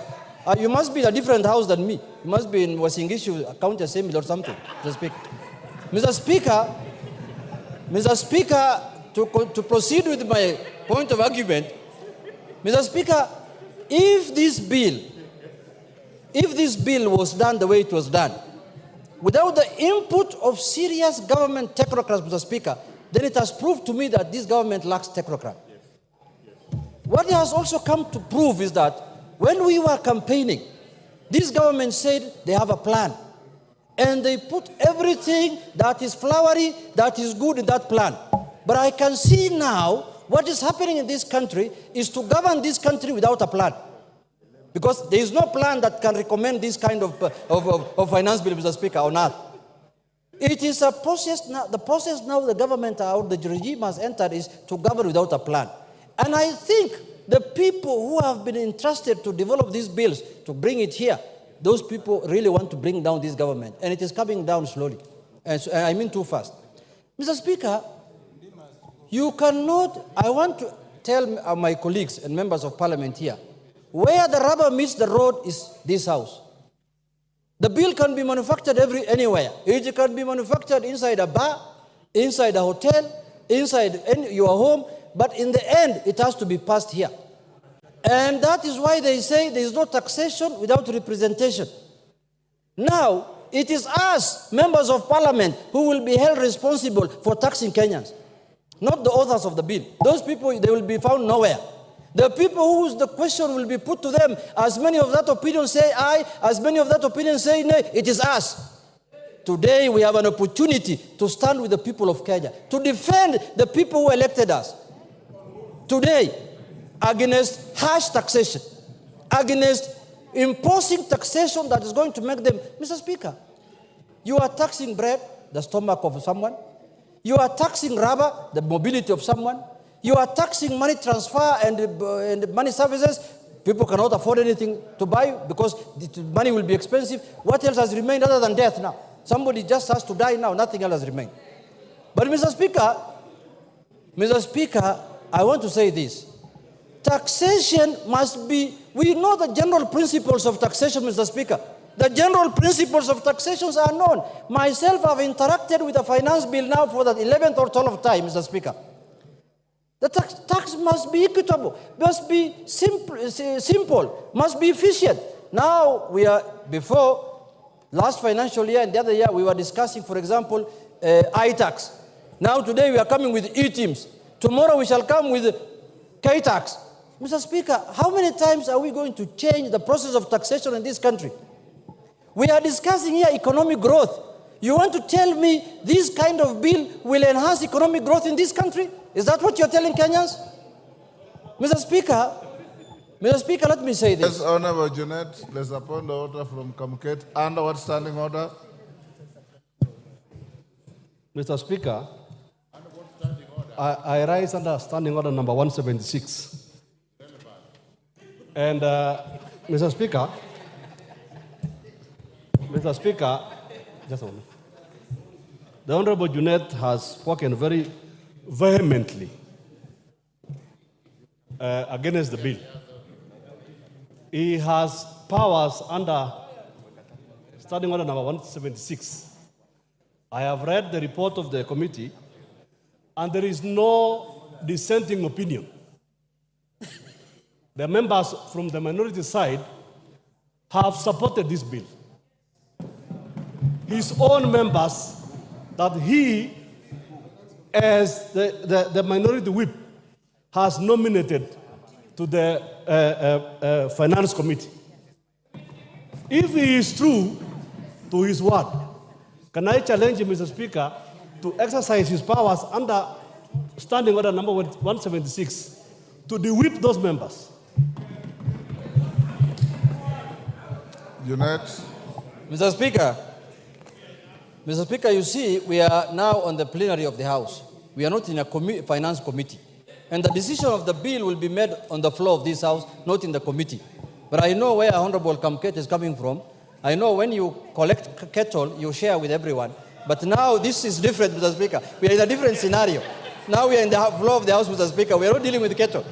But having said, Mr. Speaker, you know, when you are interrupted like this, you lose your thought process, Mr. Speaker. But let me come back to what I was saying. Mr. Speaker, this bill, I can see the committee in their own wisdom have proposed certain changes. That's a step in the right direction, but that's not enough. That is not enough. Because there are more other things that we need to deal with, and we need to bring amendment on them or shoot down the bill in its entirety, in totality. Mr. Speaker, let us be sensitive to the people of Kenya. Now I've lost my time. I can see I'm being told your time is up. Let us be sensitive to the people of Kenya. Because it is the ordinary person who's paying for what we are processing here. It's not us, Mr. Speaker. Mr. Speaker, if we are going to make life difficult, for example, Mr. Speaker, last year we passed a finance bill here, which is a Finance Act of 2023. How much money have we collected using that? We did not reach our target. Now that is a proof that higher taxation does not yield to higher revenues, Mr. Speaker. Lower taxation yields to higher revenues. If you make the taxation process easy and simple, and which everyone wants to pay, that is when you will collect money. But when you tax it highly, people will look for ways to evade it, people will look for ways to not to pay it, and that is the norm. It is not all over the world. It is not rocket science. So let us... Is up, Didymus. Your time is up, Jeanette.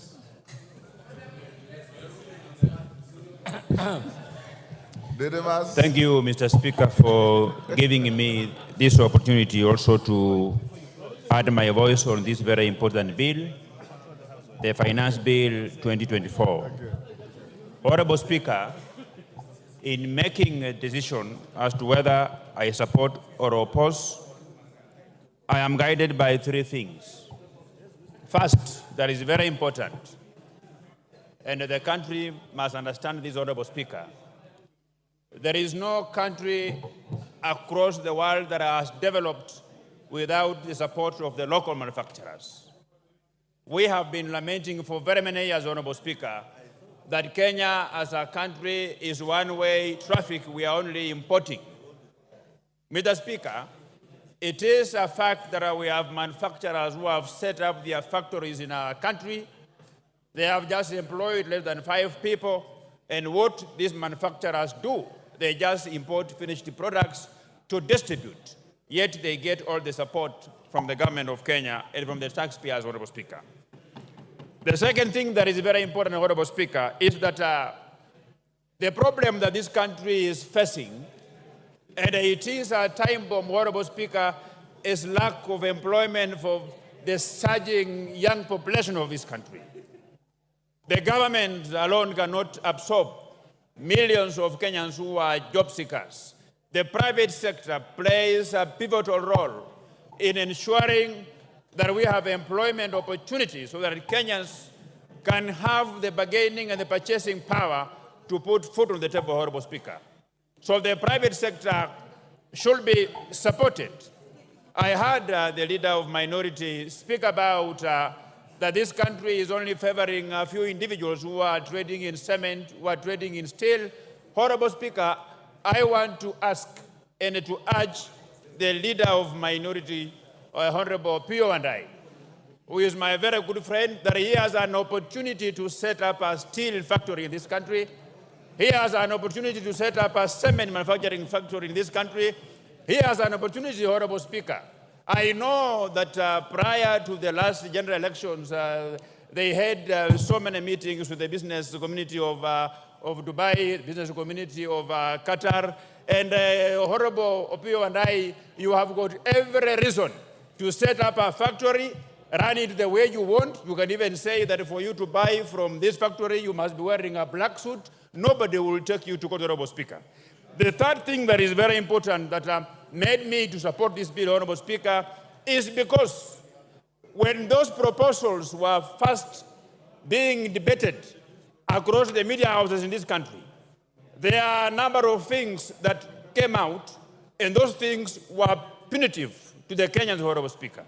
These include the tax on motor vehicle, the tax on diapers, sanitary towels, taxes on motorcycles, Honorable Speaker. But we have since engaged, and I have had a robust discussion with the Chair of Finance and Economic Planning. He has assured me that the content of his report will finally make it to the areas that are going to be amended by this House, Honorable Speaker. I have also alive to the fact that as a Member of Parliament for Kimilili, I have the powers to amend this bill. I have the powers to suggest amendments, including the title of the bill, and everywhere that I feel we should change this bill, Honorable Speaker.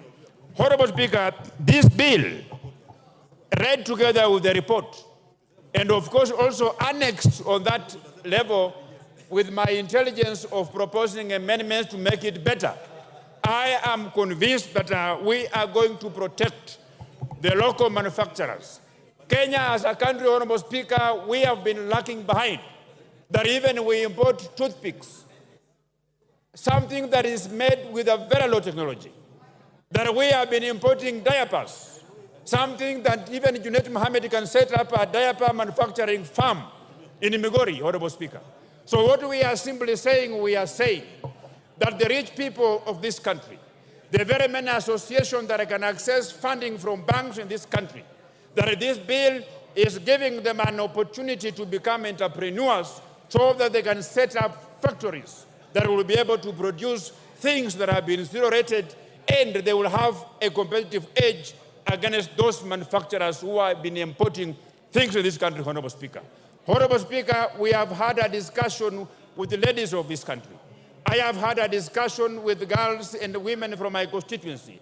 They have raised concern about the hygiene of diapers that are imported from China. It is from this basis, Honorable Speaker, that we persuaded the Chair of Finance and Economic Planning to persuade this committee that they should consider putting an eco-levy on sanitary towels that are imported from this country while zero-rating the locally manufactured one, Honorable Speaker.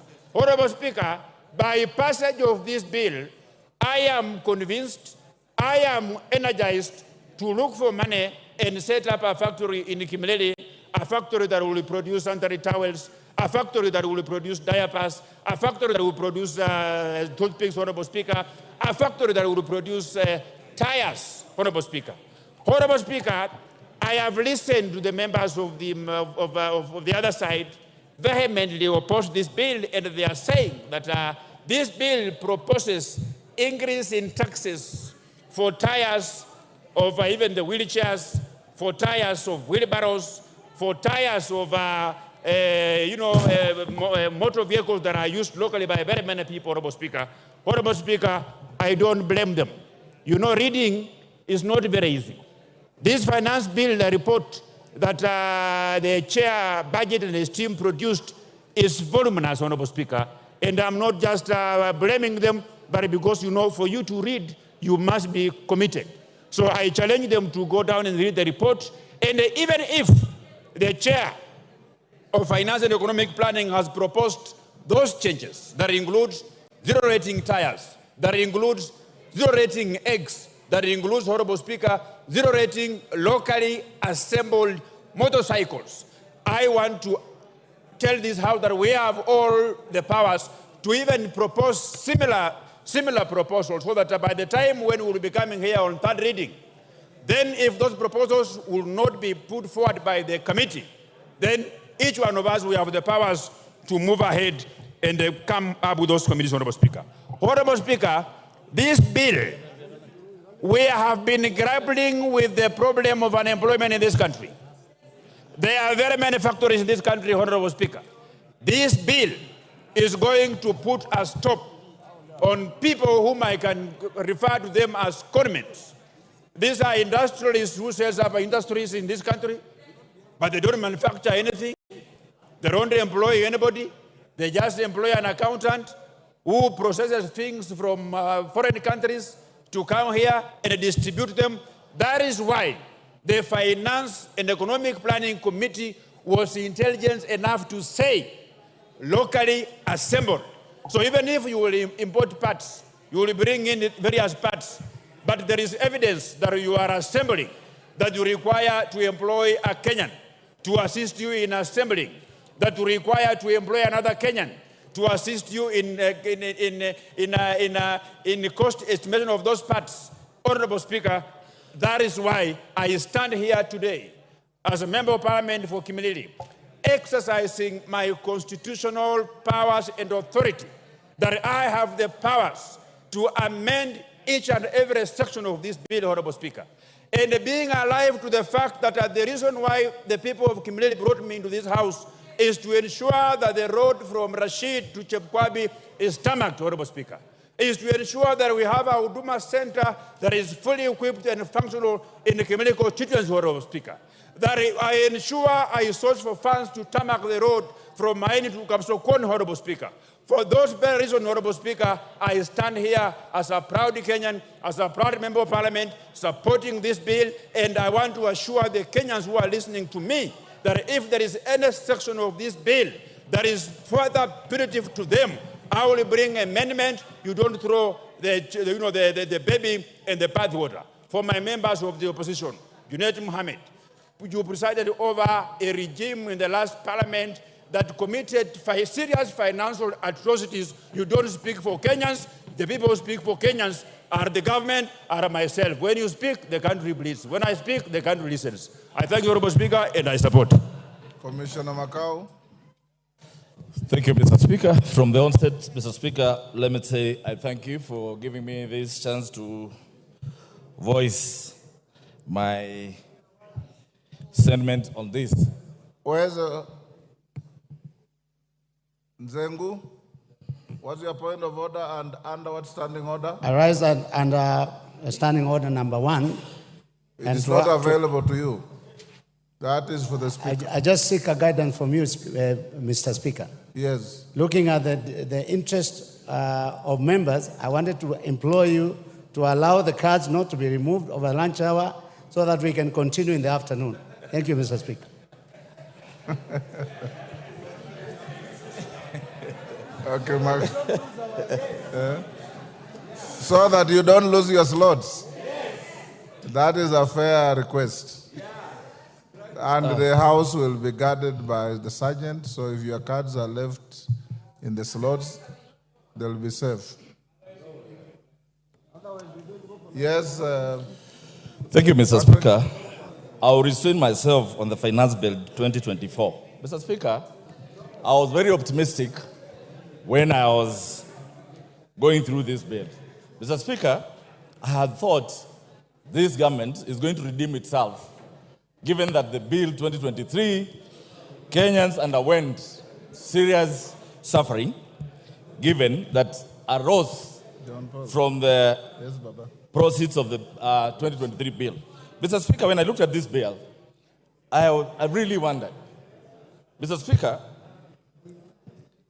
I'm listening to members saying that they come from sugar farming areas. Mr. Speaker, I come from an area where bread is the order of the day. Mr. Speaker, when you come to Mlolongo, when I looked at that bill, they did not define bread. They spoke of gluten and bread. Mr. Speaker, most of our hustlers, when you come to Mlolongo and Athi River, they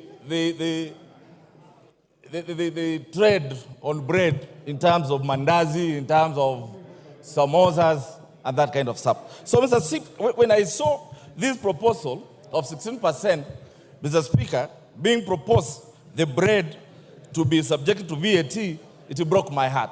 Mr. Speaker, as I stand in this House, when I looked at all these clauses, Mr. Speaker, I looked at clause 9, clause 25, clause 23, clause 35, clause 63, and clause 63. Mr. Speaker, these proposals, sometimes I wondered, really, they are advisors of the executive on matters of this bill. Mr. Speaker, when this government, on its manifesto, they say they're going to take care of the hustlers, the mamambogas, the bodabodas, but when I look at this proposal, Mr. Speaker, none of them was addressing the well-being of those hustlers. Today, Mr. Speaker, as I stand here, when I looked at the proposal on data protection, Mr. Speaker, that proposal wanted to amend the Data Protection Act. I think that is Cap 2114C. Mr. Speaker, I want to remind our colleagues on the other side that yesterday we had members whose accounts were frozen because the same act, the same data protection was misused, and members of the then Tanga accounts were frozen. Today, Mr. Speaker, when someone proposes that this data protection, our personal data should be given to KRA, Mr. Speaker, our government can come in place. And you never know. Your account, someone might say that you owe the government 100 million in taxes. Mr. Speaker, it's high time this House stood and said no to such proposals. Mr. Speaker, however, I have looked at the report. I know the Finance Committee have done something on it. And Mr. Speaker, we must be very careful. There is no way I'll sit here and understanding that a government must fund its budget. We must look at what is happening to the taxes that we are collecting and why are Kenyans not paying taxes. Mr. Speaker, I join speakers who say, let us loosen the tax bracket so that we tax Kenyans less, so that they will be encouraged to pay more taxes. And we are going to realize these monies that we want to finance the budget that we have. Mr. Speaker, as I stand here, I am also concerned about the proposal protecting some investors. Mr. Speaker, I come from a constituency where all the cement factories are. It is true, there is only one supplier of billets. And Mr. Speaker, the way this bill was proposed, it was proposing a 17.5% tax. That means they were going to protect the monopoly of that investor so that no any other manufacturer will find place in the market. And I agree with members that this country needs industrialization. We cannot industrialize when we give one investor monopoly power to be the only person determining who is going to be in the steel industry. So, Mr. Chairman, Mr. Speaker, I think this one was really going to kill the industry around here. So it also applies on the clinker. Mr. Speaker, clinker is an essential element in production of cement. If we tax this cement as proposed in the bill, I think that's 10%. It means even the affordable housing that we are talking about is not going to be possible. If this bill will address on clinker being zero rated, then it means the cost of cement is going to come down and the cost of building is going to come down. Mr. Speaker, the way it is, I don't see whether this bill is going to help Kenyans. Mr. Speaker, I stand here and I oppose it in totality. Let us come back. Mr. Speaker, you accept our amendments, and as a House, we look at them so that we neaten this bill so that it's going to benefit all Kenyans. I thank you, Mr. Speaker. Order, honorable members, you may be upstanding.